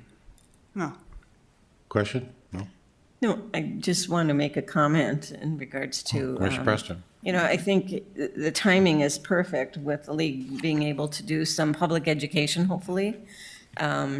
I strongly believe that we need to go to wards and along with that, go to a council forum. But it's a complicated kind of question, and I was just talking to the city attorney a little bit in the break, just wondering, because under the council question is mayor council versus manager council, and then probably some additional questions. And a while back, I guess I had gotten some interest in the home rule charter, wondering when the last time was we had reviewed that. And it's been, 40, 35 years. It might be time to do that in regards to this question, because this would make a huge impact, a huge change on our home rule charter. So having some kind of charter commission that would work through a lot of these smaller questions would be, I think, probably wise. Commissioner Pepcorn. Yeah, I'm just curious, what are we trying to solve? What are we trying to make better? This is a solution in search of a problem. If you look at our city, what are we doing? I would say we're doing pretty well. And to me, making all these changes, why? What's going to be better? That's my question. And I will say the council form of government, what it is then we're all set up to automatically agitate against each other. We're all going to be looking out for our own little neighborhood. Instead, all 5 of us right now, we have to look out for the best of Fargo. That's a great thing. And what's wrong with being unique? That's a great thing. So I just think this is a complete waste of time. It's especially when it's driven by politicians looking for their own best interests. Then I would take it all with a grain of salt. But to me, tell me what's going to be better. And the most funny one is to add more politicians is going to make this better. That's good humor. Thank you, Mr. Chair. Mr. Gary. Yeah, so one of the examples I can use is the 32nd Avenue discussion that we had, right? So we have 4 commissioners who live north of Main Avenue saying what a road should look like on 32nd Avenue. And maybe you guys haven't driven there for 2-3 years. I mean, why would you? You live up here. So that's one reason why. I don't think there's going to be this infighting. We're still all Fargo residents. We still want the best thing for Fargo. We still have flood fights, and we still have droughts, and we all still want the same things. It's just you have to be able to have that person you can call and say, look, I'm having a problem on 64th Avenue South. I know you understand because that's where you live. Right now, no one south of Main Avenue has that except for the mayor, which is fine, but he's representing 50, 60,000 people in South Fargo where we're all representing the people in North Fargo. If you talk about trees and power lines to a south side of there, and I wonder what your problem is because we don't have trees and power lines, right? So the biggest thing with this is we have had the same makeup of the commission for a very long time. We're having more and more people, more diverse people, and it's time to at least have a discussion. And like I said, I'm not saying we need to make this change. What I'm saying is we should ask the people if they want this change. If they vote it down, they vote it down, and you're right then that there was no problem. But I think there's a large appetite for people to look at these changes. And especially when we talk about adding 2 more people. If we have a ward system and then we have 3 at-large people, that's a mixed council. And that's what most cities have. You have the people who are at large, like senators, if you will, at the federal level, and then you have congressmen, people who represent your district. And that's how most government works. Ours is very different, very unique. And while it does work, I think it could be better.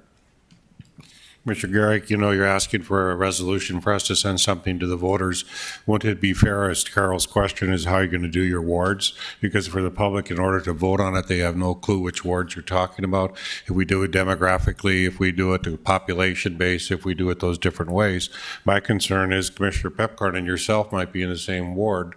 You might have Arlette Preston and John Strand in the same ward. Wouldn't we want to look at that before we vote as a commission to say, hey, we're going to go to wards? Would it be rather to say, let's have Eric draft something we can look at, and could we also have a map of the wards? Would that fair to ask that question? That's exactly what I'm suggesting in my motion, is for him to draft that language. I thought you were going to just have it go on. Nope. No, just This is just you're asking for a draft. A draft, so that we, after this meeting, as commissioners, can ask those questions to Eric and say, okay, I suggest we put the wards in by population, or I suggest that we have, if there's a commissioner who got elected before the system went into place, then they're grandfathered into that system, and while they might not live in that place, they can still represent a different place. So these are all legitimate questions and fair questions. Yep. But that's what the questions we ask after we direct him to draft it. Then we ask those questions and get into the nuts and bolts of how this would actually work. Because in fairness, the election committee had a hard time coming to consensus. Most of its recommendations hit a flat half or for that. Commissioner Strand. Thank you, Mayor. I will not vote for anything tonight until the community vets it. You know, until we hear from the people, until we engage the people, until we involve the people, bring the people to the table, learn from and listen to the people, I just will not assume I know what they want. You know, I think it's a great discussion to have. And Commissioner Grinberg and I were elected in 2016. Within a month, we breathed life into the election and city government task force. And they came up with recommendations. One of them was advanced to the public and voted on the approval voting one. The others were in limbo. I'm just not going to vote for anything tonight that suggests to me that we know the sentiment, the needs of the people. You know, we haven't even engaged anybody. You know, so I think it's a great discussion to have. Do we want to talk about wards? Do we want to talk about changing the style of government? Do we want to increase from 5 to 7? Fine. Let's talk about these things. I will not vote for those changes tonight. Mr. Garrick. John, no one's asking you to vote for those changes tonight. The only vote we're taking is to consider that the people of Fargo vote on it. We cannot make these changes with a simple vote by a city commission. This has to go to the voters. What better way to ask the voters than to have them vote? Mr. Strand. Your motion calls for establishing 4 wards. No. Tell me where they are. Tell me who they are. Tell me how many numbers there are. Tell me where there's equity. Tell me where the boundaries are. Tell me who's deciding it. We don't know any of those things. How can you say we want 4 wards? Boom, it's done. We want 4 wards. Who's going to decide it? Mr. Chairman? Mr. Preston. If I can just interject, I do think that this is an initial step only. It's asking the city attorney to draft something to bring back to us. Secondly, you know, I sat on that election task force, and Commissioner Gehrig is entirely right. The discussion was definitely in support of making a change. The only thing they couldn't agree on was the various different questions under council versus commission. That was the ward system, the manager versus mayor council form. So there was definitely support there that the commission was outdated form, but couldn't figure out which one of those additional questions, which form actually to go to. So I agree. I think that there's a need for a broader conversation about manager versus mayor form and a number of other questions. I also think that we are not going to get to the point of having a lot of detail in the home rule charter.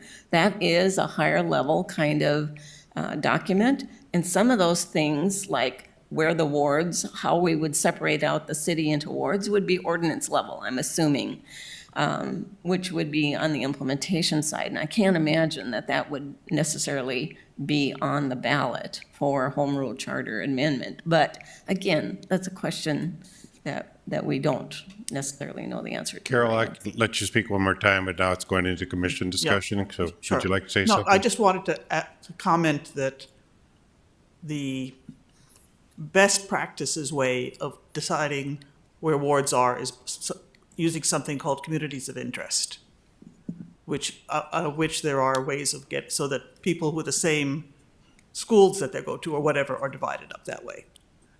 But that's another for later on to decide. Thank you. Mr. Pepcorn. So I just have two questions. Why and what's going to be better?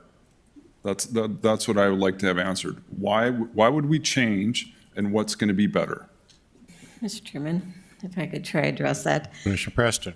I do believe, and correct me if I'm mistaken, Mr. Johnson, but the council form is more policy-oriented, less administrative-oriented. So it relies on a professional management staff, which we currently have in place. And in fact, I made this argument back in the 90s when we first hired the first city administrator, was that it should result in a change of the role of the commission. We have a professional manager. We should be relying on that expertise. With the commission form, we actually have accountability for portfolios, which makes, I think, confusion for staff. They don't know for sure. Well, they do know probably that they have to report to multiple people. Getting direction from 3 or 4 people, it's difficult if there's some overlap in the commission assignments. So efficiency, effectiveness of city government is truly, I think, the biggest thing. The ward system is definitely, in my mind, an issue of communication with the public. People know who their commissioner or their council member is and who they can go to, and hopefully represent them. So, I think there's improvements that would come with both of those changes. In some ways, I agree with Commissioner Pepcorn. We've had excellent government. We have great administrative team that does great work. I can take on one of my department chiefs, and they're experts in what they do.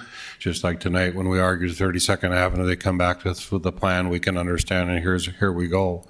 I think our present commission system actually works very well, and we've had great accountability.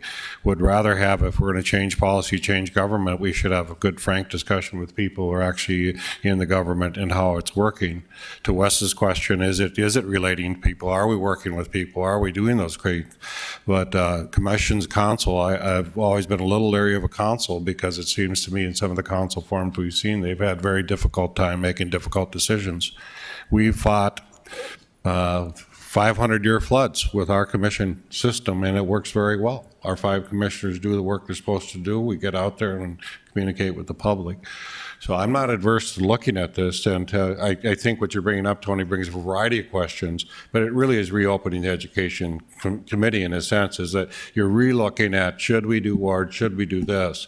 And if Eric can draft some stuff we can look at, I'm not adverse to looking at that, but I think, Arlette Preston, you're also bringing up, let's look at the whole picture. So this sounds like more than just a little ward question. This sounds a governance question, and to me, that would almost relish good, instead of making Eric make all the decisions, I think you may want to reinvent your committee to have a good discussion with it, because you got to accept every possibility.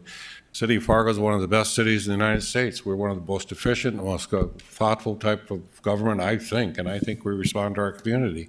So if we're going to change everything, you better have a really good reason for us to change. I'm willing to look at a draft, but I'm not totally sold on it yet. Mr. Strand. Thank you, Mayor. I think we're all right.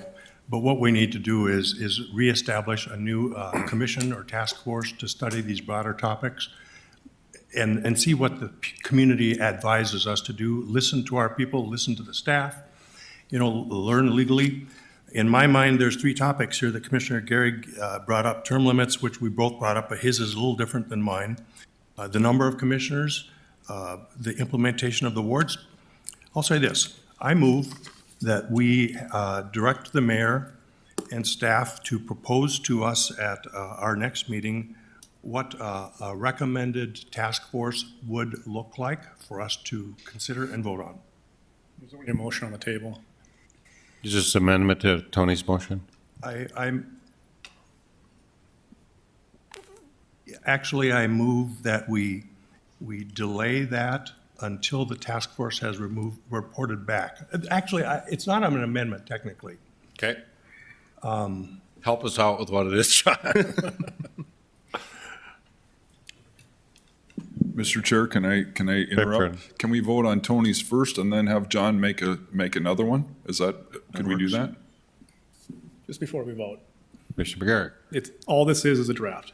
He drafts something, we come back the next meeting or 2 meetings or 6 meetings or whatever, and we look at what's said in there.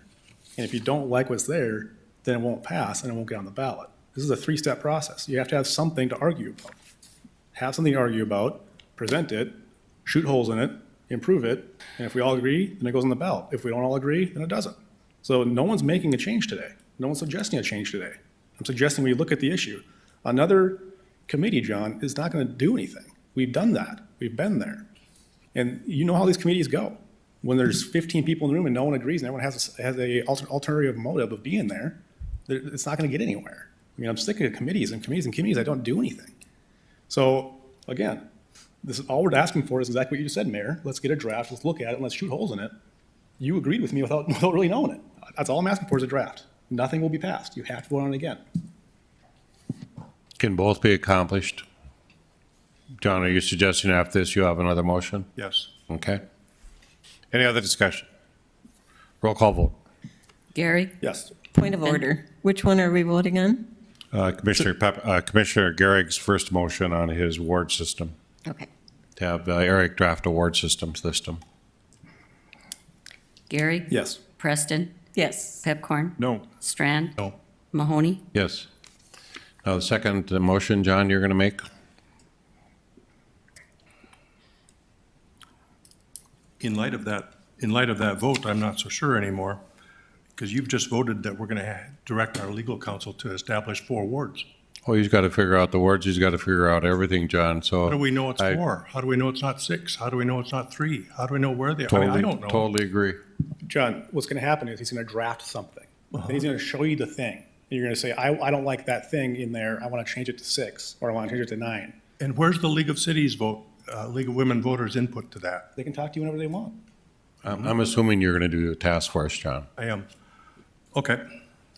I move, Mayor, that we direct the mayor and city staff, administration, to propose to us an election and city governance task force, picking up from the last one in 2014, and revisiting the topics of ward systems, number of commissioners, governance type, council versus, the governance types, and term limits in broader terms. Is there a second? Second. Further discussion? Mr. Chairman, if I could, Mr. Preston? having served in the last one, I think I agree fully.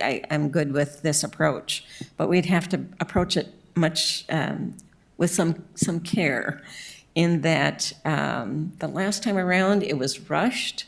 There wasn't enough education for the individuals that were serving on it.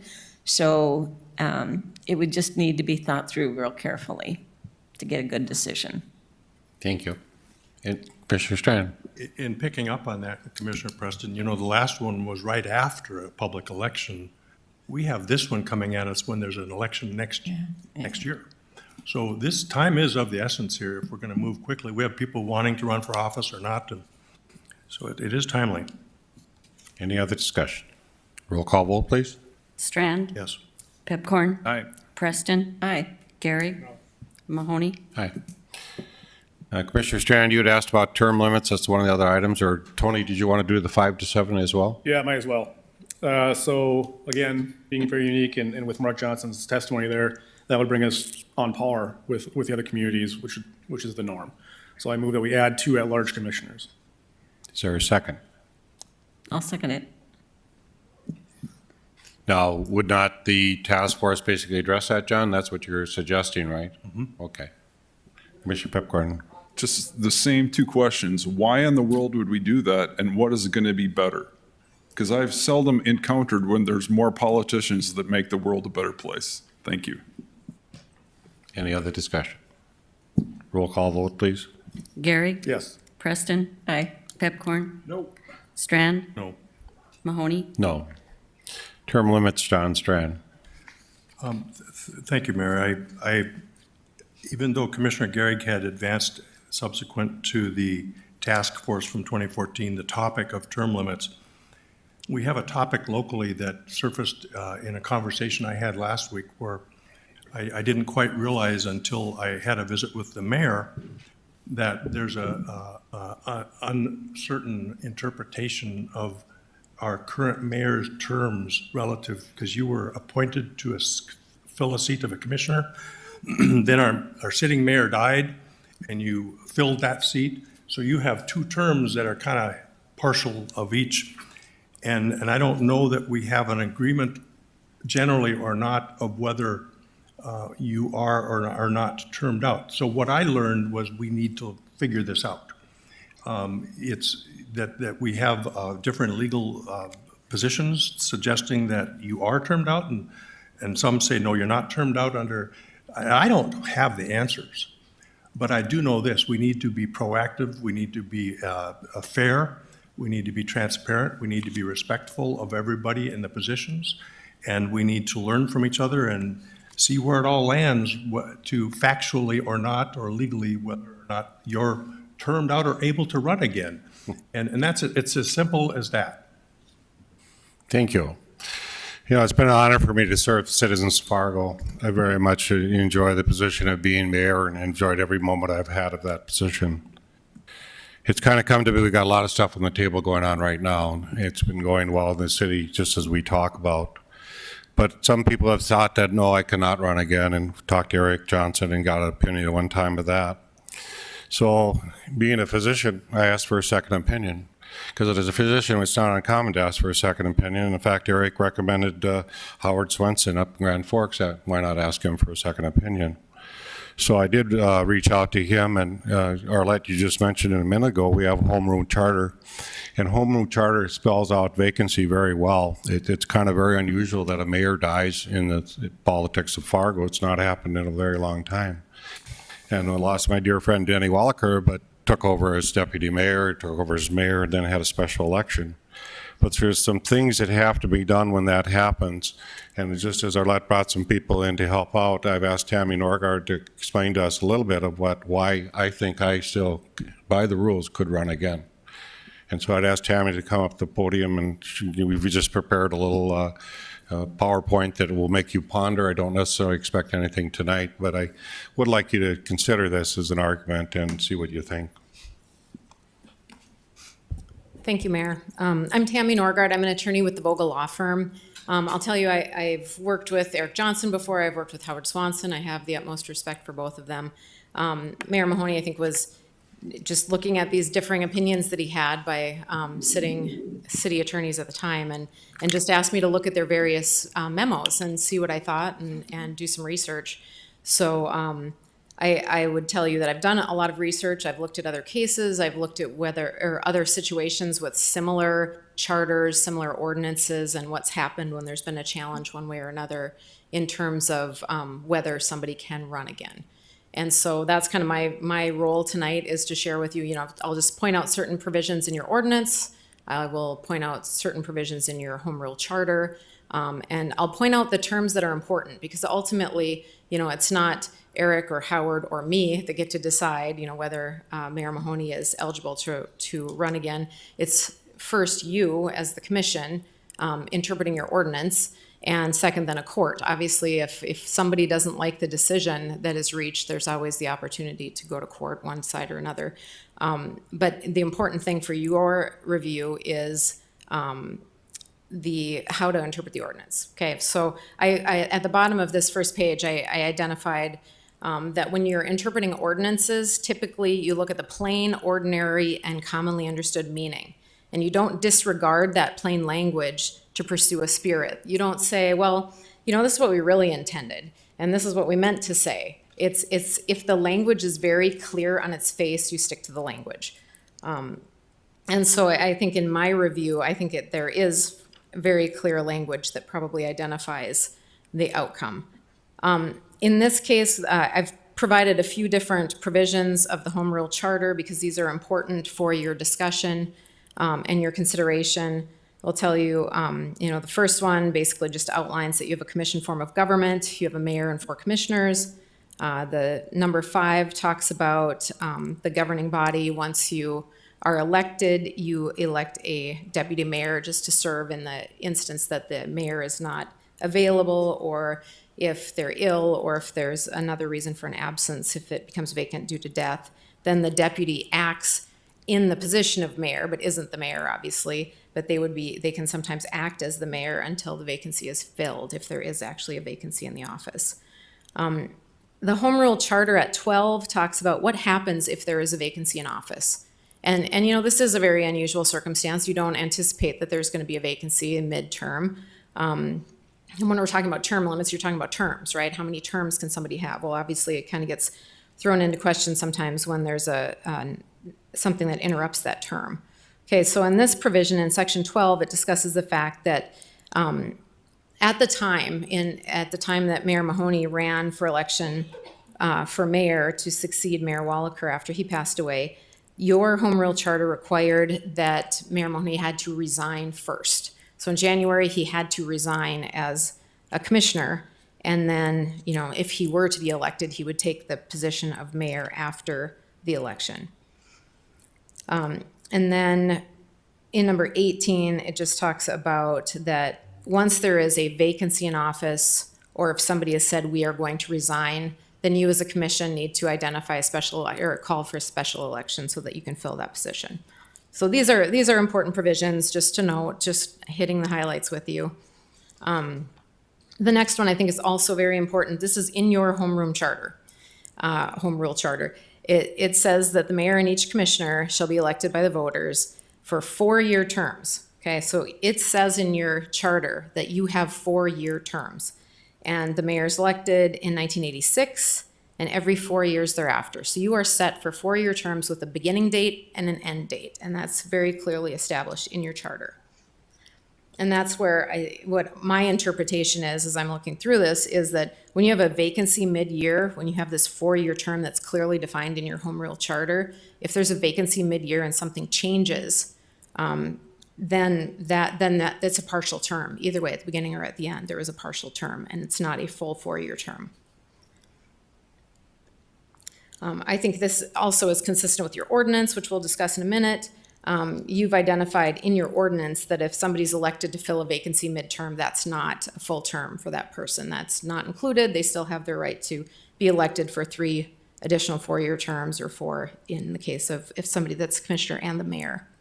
And then I have some case law that I will address a little later. Here's just a few cases that identify basically that if you're serving less than a full term, it's not a full term. It doesn't count as a term.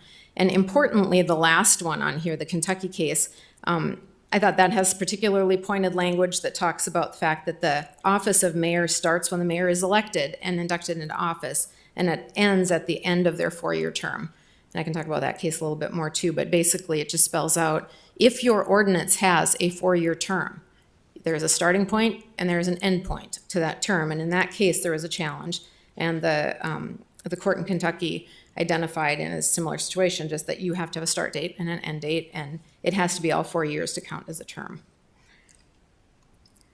So the City Commission amended the Home Rule Charter in 2015 because you didn't like the idea that a commissioner would have to actually resign their position to run for mayor. So that was submitted to the voters and amended by citizens in 2015. So that provision's not there anymore, so it's a little different today.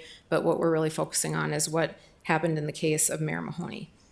I also want to point out that there's no limitations on terms in your Home Rule Charter. This was only established by your ordinance.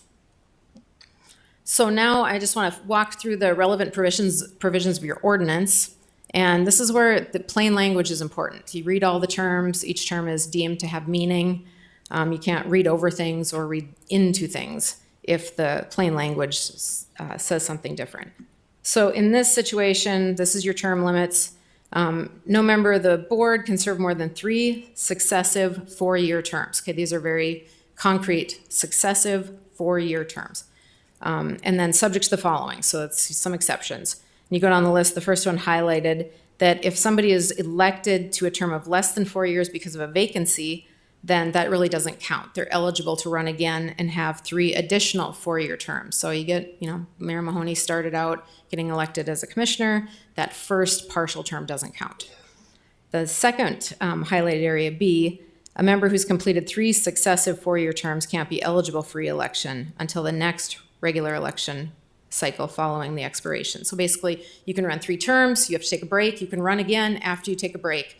But the successive word is very important, and that's why it's in there, that it's 3 successive 4-year terms. Once you're done with your successive terms, you can run again. So there's not an overall limit saying no one individual can run more than 10 terms or something like that. It's all, just set in 3 term increments. And then importantly for our analysis is C, which is any member who has served in the capacity of mayor as well as city commissioner cannot serve more than 4 successive 4-year terms. So this is if you've had commissioner terms, if you've had mayor terms, you can have 4 successive terms, but no more than that. You have to take a break.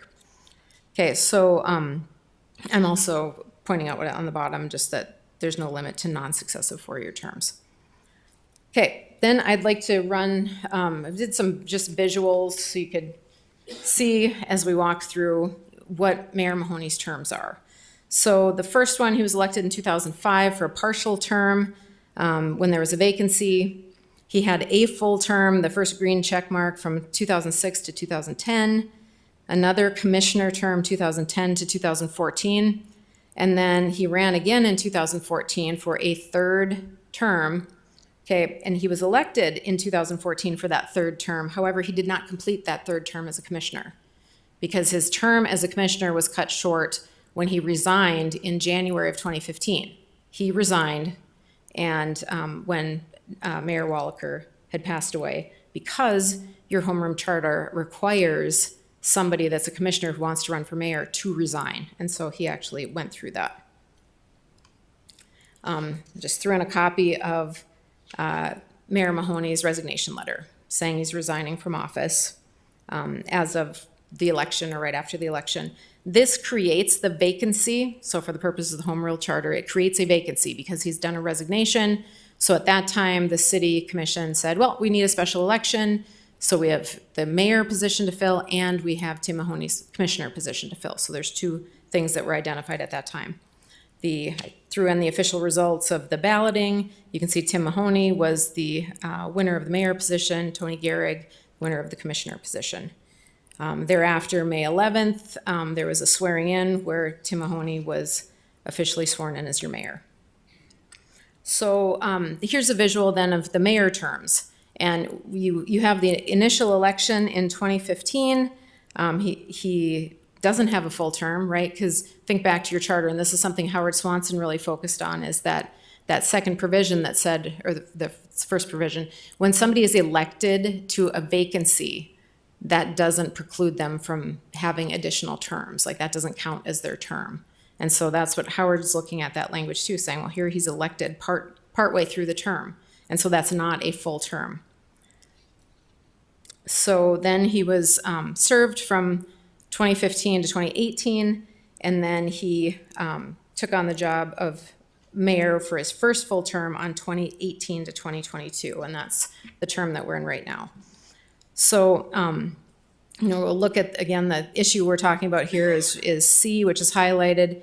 Any member who has served in the capacity as mayor as well as city commissioner may not serve more than 4 successive 4-year terms. And so we have to look at, are there 4 successive 4-year terms? And that's kind of been, really the area of disagreement in the memos. And I think feel free to ask for, Eric has a 1-page memo from 2017 where he says basically that Mayor Mahoney served from 2005 through the present 2017 and identified that, it was in different capacities, but it's a term, or the 2005 to 2017.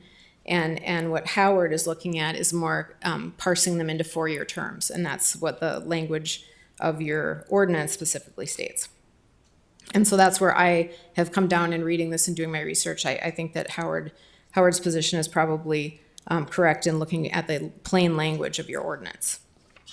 Okay, So then put these two visuals together. It really shows you one full term, 2 full terms as commissioner, and then there's this break because of the vacancy. On one hand, it's a vacancy, and so that created, partial term and a partial term. And probably the question before you is, do 2 partial terms with a vacancy and a resignation and a reelection and a swearing in, does that constitute a 4-year term? That's really the open question. And I think that if you're reading the plain language of your ordinance, it's a pretty big leap to say, oh, our ordinance says you can lump together a mayor job and the commissioner job into one term, even though somebody's playing different roles or in the position of different roles during that 4-year term. So I think that is kind of a significant leap. Interestingly, there's no North Dakota Supreme Court directly on point on this issue, as you might expect. However, the North Dakota Supreme Court does have some case law on talking about terms and what does a term mean. And the North Dakota Supreme Court has said that a term is not just time in office. A term is a discrete point in time with a start point and an end point. And that's where I think that if you use that interpretation, I think that's consistent with what I've been talking about is it's not the same as a tenure, meaning your tenure as commissioner might have expanded beyond 4 years. The Supreme Court does distinguish tenure, saying, if you are elected and you continue to serve until somebody else is elected, maybe that is another year for one reason or another. Maybe you'll have a longer tenure than an actual term. But when you're talking about term, you look specifically at the word term and you identify it in 4-year increments. All right, so in this slide, I've just kind of put together the ordinance and this visual that we had. I want to just briefly touch on some of these cases just to kind of reinforce what some courts have done, because really the way I read the 2 memos, Eric said, well, I've read the ordinance and this is what I think it says. And Howard says, well, I read the ordinance and here's what I think it says. And they're, both accomplished, long-serving city attorneys, and they have a different opinion. And so at that point, when I looked at them, I said, well, what would a court say, and how does the court interpret it? And I found quite a few cases that I thought were helpful, and I'll just throw out little snippets of a few of them just to give you some flavor of what I found, and I've got it in a memo too if you want to request that. But there was a case with regard to a mayor that is supposed to be elected according to the charter in a Florida city. The mayor is to be elected for a 4-year term or until a successor was qualified. And then they talk about vacancies and term limits in the charter. It talks about if the office of mayor is vacant by death or resignation, the vacancy should be filled with the council president. So they had it written in there of who is seated in the mayor position until the next election. And so in that case, the council president stepped in and took the position. Then there was an election after that, and the council president decided to run for election. So he's the sitting mayor, but then he was elected and he served. And then there was a question about, can he serve again? Can he run for re-election again? Because technically he already served part of this mayoral term, and then he had one full term, and then the question was, can he have another term? And the court identified that you have to have full terms, and that this was just a partial term. And so in that case, it wasn't identified to be a term, and the first term wasn't identified to be a term. And in the case, what I thought was interesting about the case is they've got some language saying the unusual circumstances resulting in a particular 4-year term not being fully served to affect the former mayor's term implies that implying that whatever part of the term remains is not counted as a full term attributable to the successor. So they're basically recognizing that when you have somebody die in office and have the situation, it kind of changes the rules.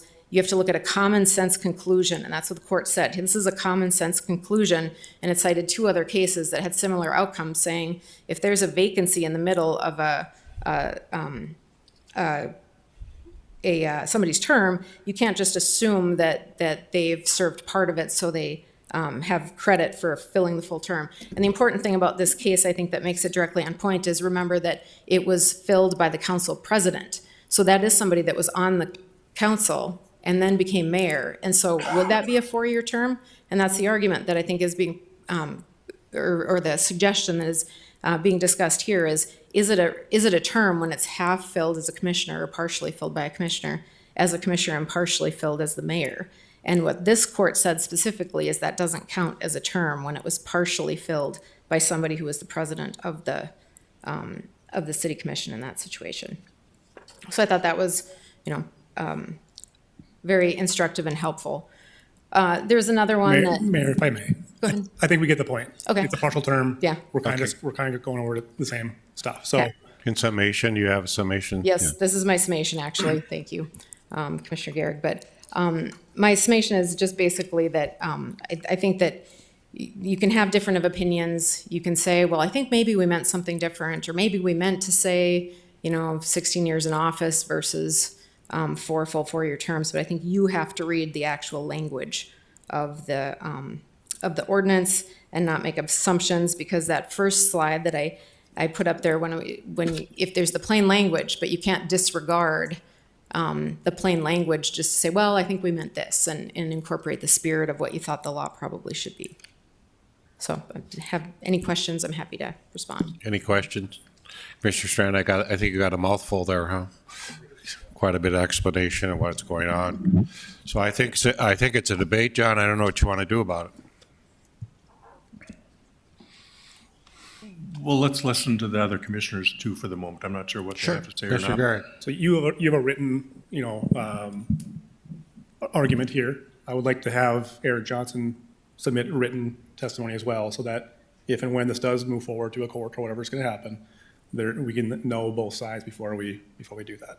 The other thing is, this is a city law, so it can be changed if we so choose to do that, right? So just throwing it out there, this is not something that has to be voted on by the people. It can be changed at any time. I'm not making that motion, but I am requesting that Eric Johnson submit a written explanation of where you're at. Any other comments, discussion? Commissioner Pepker. Well, I would like to hear Eric talk, because obviously we've heard one side for 15 minutes or whatever, and obviously it's a spiel. I think we need to hear another perspective. Thank you. Eric Johnson. Sure. Well, thank you. I'm not in a position to go through a complicated argument about how to interpret this ordinance. I think I can say, simply put, the way I read the ordinance, it focuses on how long you've been a member of the city commission. But I recognize the arguments that Ms. Norgard has made and the mayor's made. And I mean, I think the problem with this issue is this. I mean, reasonable minds can always differ on many issues, and this might be one of them. And I'd be happy to provide some kind of written opinion, giving you the benefit of at least my analysis so you understand what it is. But in the end, I think the problem is this. We've got an election coming up, and I think people who are going to be running for office need to know who they'll be running against. Will they be running against an incumbent or not? And my opinion doesn't necessarily, isn't an enforceable opinion. It's an opinion from a city attorney. And so, I mean, I think that's one of the problems that needs to be resolved. Commissioner Garrick mentions the possibility of amendment of ordinance, and Howard Swanson suggested that possibility as well. That's up to you, but you may not choose to do that. But the one question I think is we just need to figure out how to resolve this so that people can rely upon it as enforceable law. And I'll try to address that in my letter as well. Mr. Chair, can I ask a hypothetical question for Eric? Then what's to stop a future either commissioner or mayor to resign towards the end of his third term, resign and then run again, and then claim this same claim? Right, that's a fact scenario I've thought about as well. So that's what could happen, and that's if you wanted to continue serving, that's what you would do. Just resign at the end of your last term and then run again.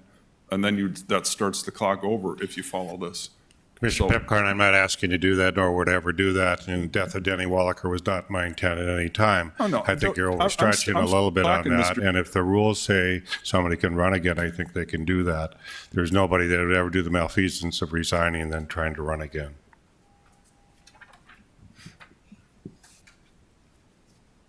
Any other discussion? Commissioner Gary? I just have one more motion just to round out the discussion here about the elections. I think that asking the people of Fargo if they want term limits is prudent. We've had discussions both ways, and I've heard both ways. So my motion is I move to direct the city attorney to draft a resolution for residents to decide to either keep term limits for Fargo commissioners to include the mayor, or discontinue term limits for Fargo commissioners to include the mayor. And this would obviously not affect this next election or anything like that. This is for the future elections. Is there a second? And then I have a comment. Mr. Preston? I just think it would be really good to, whatever happens with this one, to get it clarified and have it actually a public vote. I hate to admit this, but I was here in '92 when the original ordinance was passed. I believe in local term limits, and I think it would be good to make sure that it's clarified and the public understands it. And actually, you suggested the clarification of one more term for the 16. If you were a commissioner and became mayor, you had an amendment at that time so that you could do one extra term, so somebody could do 4 terms. That was your recommendation at that time. So we blame Arlette for this then. I didn't Mr. provide the Strand. language of term, let me tell you that. Thank you, Mayor. Commissioner Gary, I was anticipating your second motion, not your first one. The first motion where your motion, as I understand it, is to direct the city attorney to draft a resolution for residents to keep term limits or not. That's why we created the task force, is to study this topic. I'm not going to be voting things up or down now that we've asked the task force to do. Why'd we create a task force if we're now saying, preempting what we asked them to do? I want the question answered. I'd like to hear from our legal counsel in light of the legal advice that the mayor has received from his legal counsel. It'd be unfortunate for us to end up in a legal squabble where our mayor is suing us for the right to be on a ballot. But I want it legally answered proactively, and legally. But asking the mayor or the legal counsel to direct and create a resolution about term limits, I'm not going to vote for that. I want the task force to advise us on that, what the community wants. That's a separate issue than this issue. Mr. Gary? What you're going to debate is a bunch of nebulous ideas that everyone comes to the table with. That's what happened at the last task force. Unless you have a document saying, here's what we're looking at, what do you like about this thing or dislike about this thing, you're not going to get anywhere at all. So we should have drafts of all these things going into the task force if that's what you want to do. Because if you just have a blank slate and you walk in and you want to do a task force, you're going to get the exact same result as we got at the first one, which is absolutely nothing. We didn't do a dang thing. It was a waste of time. Approval voting came out of it. It did not. That was an initiated Absolutely measure. did. That was an initiated measure. It came out of that task force. And by the way, advanced it to a vote of the public, and the public voted for it. It's an initiated measure. Yes, on the recommendation of the task force. The public didn't. We all were there. This commission did not approve approval voting to be put on the ballot. Oh, we put it on the, yes, we certainly did. And to your point, this is going to be on the ballot one way or another. This is going to be an initiated measure if we take no action. If we do a bunch of task forces with public input for 15 years, in 2022, this will be on the ballot one way or another. And we're either going to have control over what the language is or we'll have no control. And that's your decision today. Eric Johnson, you had a comment? Yeah, I just, a little bit of a clarification. So Commissioner Garrick made a second motion, which was item 1 on the list here. It was the first motion, item 2 on the list. We haven't. You said Wondering if you're going to vote on both on each motion individually, or I just made the motion for number 1. You already told me you're going to give a written explanation of your opinion. it'd be helpful to get a vote from the city commission. Okay. Well, we have the first motion here. That has First motion is to draft language to be put on the 2022 ballot for term limits. So it's in the suggested motion in the packet. I don't have the packet. But I'm just confused at what motion's on the table. Motion that got seconded by Arlette was, I move to direct city attorney to draft a resolution for residents to decide to either keep term limits for city commissioners to include the mayor, or discard term limits for Fargo commissioners to include the mayor. And Eric, you understood that it was to write a clarifying. No, that's a separate motion. So I just was hoping you would vote on whether it's two motions or one, but it's one motion, It'll vote be on two. that, and then, It'll be two. it would help me if you took the second motion, which is to request the city attorney opinion. Okay. Take that up after you vote on this first one. Kelly, could you read the motion, please, so we're all clear what it is, please? To direct the city attorney to draft a resolution for residents to decide to either keep term limits for Fargo commissioners, including the mayor, or discontinue term limits for Fargo commissioners to include the mayor. And Commissioner Strand, I'm to understand you're thinking that would be handled in the task force, is that correct? I would like to know what the people want. Yeah. And learn from them and learn the nuances as they vet this topic properly and publicly. Mr. Chairman, if I could. Commissioner Preston.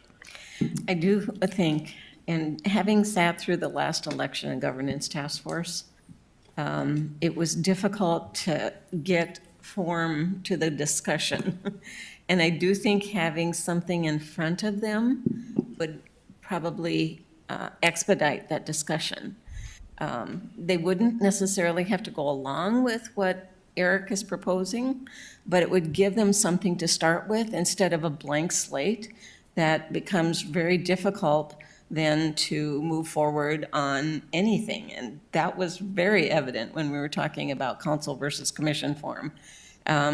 It got to be a real messy discussion and they never got to a conclusion there. So I do think providing them some structure would be helpful. Any other discussion? Eric Johnson. Yeah, sorry, Mr. Mayor. One other thing, just because you've got term limits in both this item and the opinion I'll have, it might be helpful to call attention to the fact that if there were a resolution for the city, voters to vote upon, that would come up in June, wouldn't affect the term limits issue of Mayor Mahoney. That would be going forward. I just thought it would be important to call attention to that distinction. Yep. Any other discussion? Roll call vote, please. Gary, Yes. Preston, Aye. Pepcorn, No. Strand, No. Mahoney, Aye. And then the last motion, Mayor. I move to request the city attorney to provide one or more opinions as to how the city's ordinances establish term limits for the members of the city commission affects any sitting city commissioner or affects the sitting mayor, and to request that the city attorney include his opinion or opinions, a calculation as to when of said seated members of the city commission are termed out as a result of said term limit ordinances. Is there a second? I'll second it. Discussion. How is this different than the last motion? Not at all the same. Right now, I'm asking him to give an opinion on our current terms. The first motion was to put term limits on the ballot. Now, we're asking him to give his opinion, just like your lawyer did, to write down his opinion and show us what the argument is against you being able to run. Or any one of us, for that matter. But didn't we already address that, Eric, or has that not been addressed? No. By a motion, is No, it yet? no, it hasn't. Okay. Any discussion? Roll call vote. Gary, Yes. Preston, Aye. Pepcorn, Aye. Strand, Yes. Mahoney, Aye. Any other business of this commission? A motion to adjourn? Oh, I'm sorry. Uh-oh, somebody's birthday. Well, Commissioner Preston's birthday is tomorrow for everybody who wants to know the birthdays. No. And Kent Costins is coming up the 22nd. That's a secret. That's it. Thanks, Mayor. Move to adjourn. Second, everybody adjourn? All in favor, say aye. All right. Adjourn. Over to now.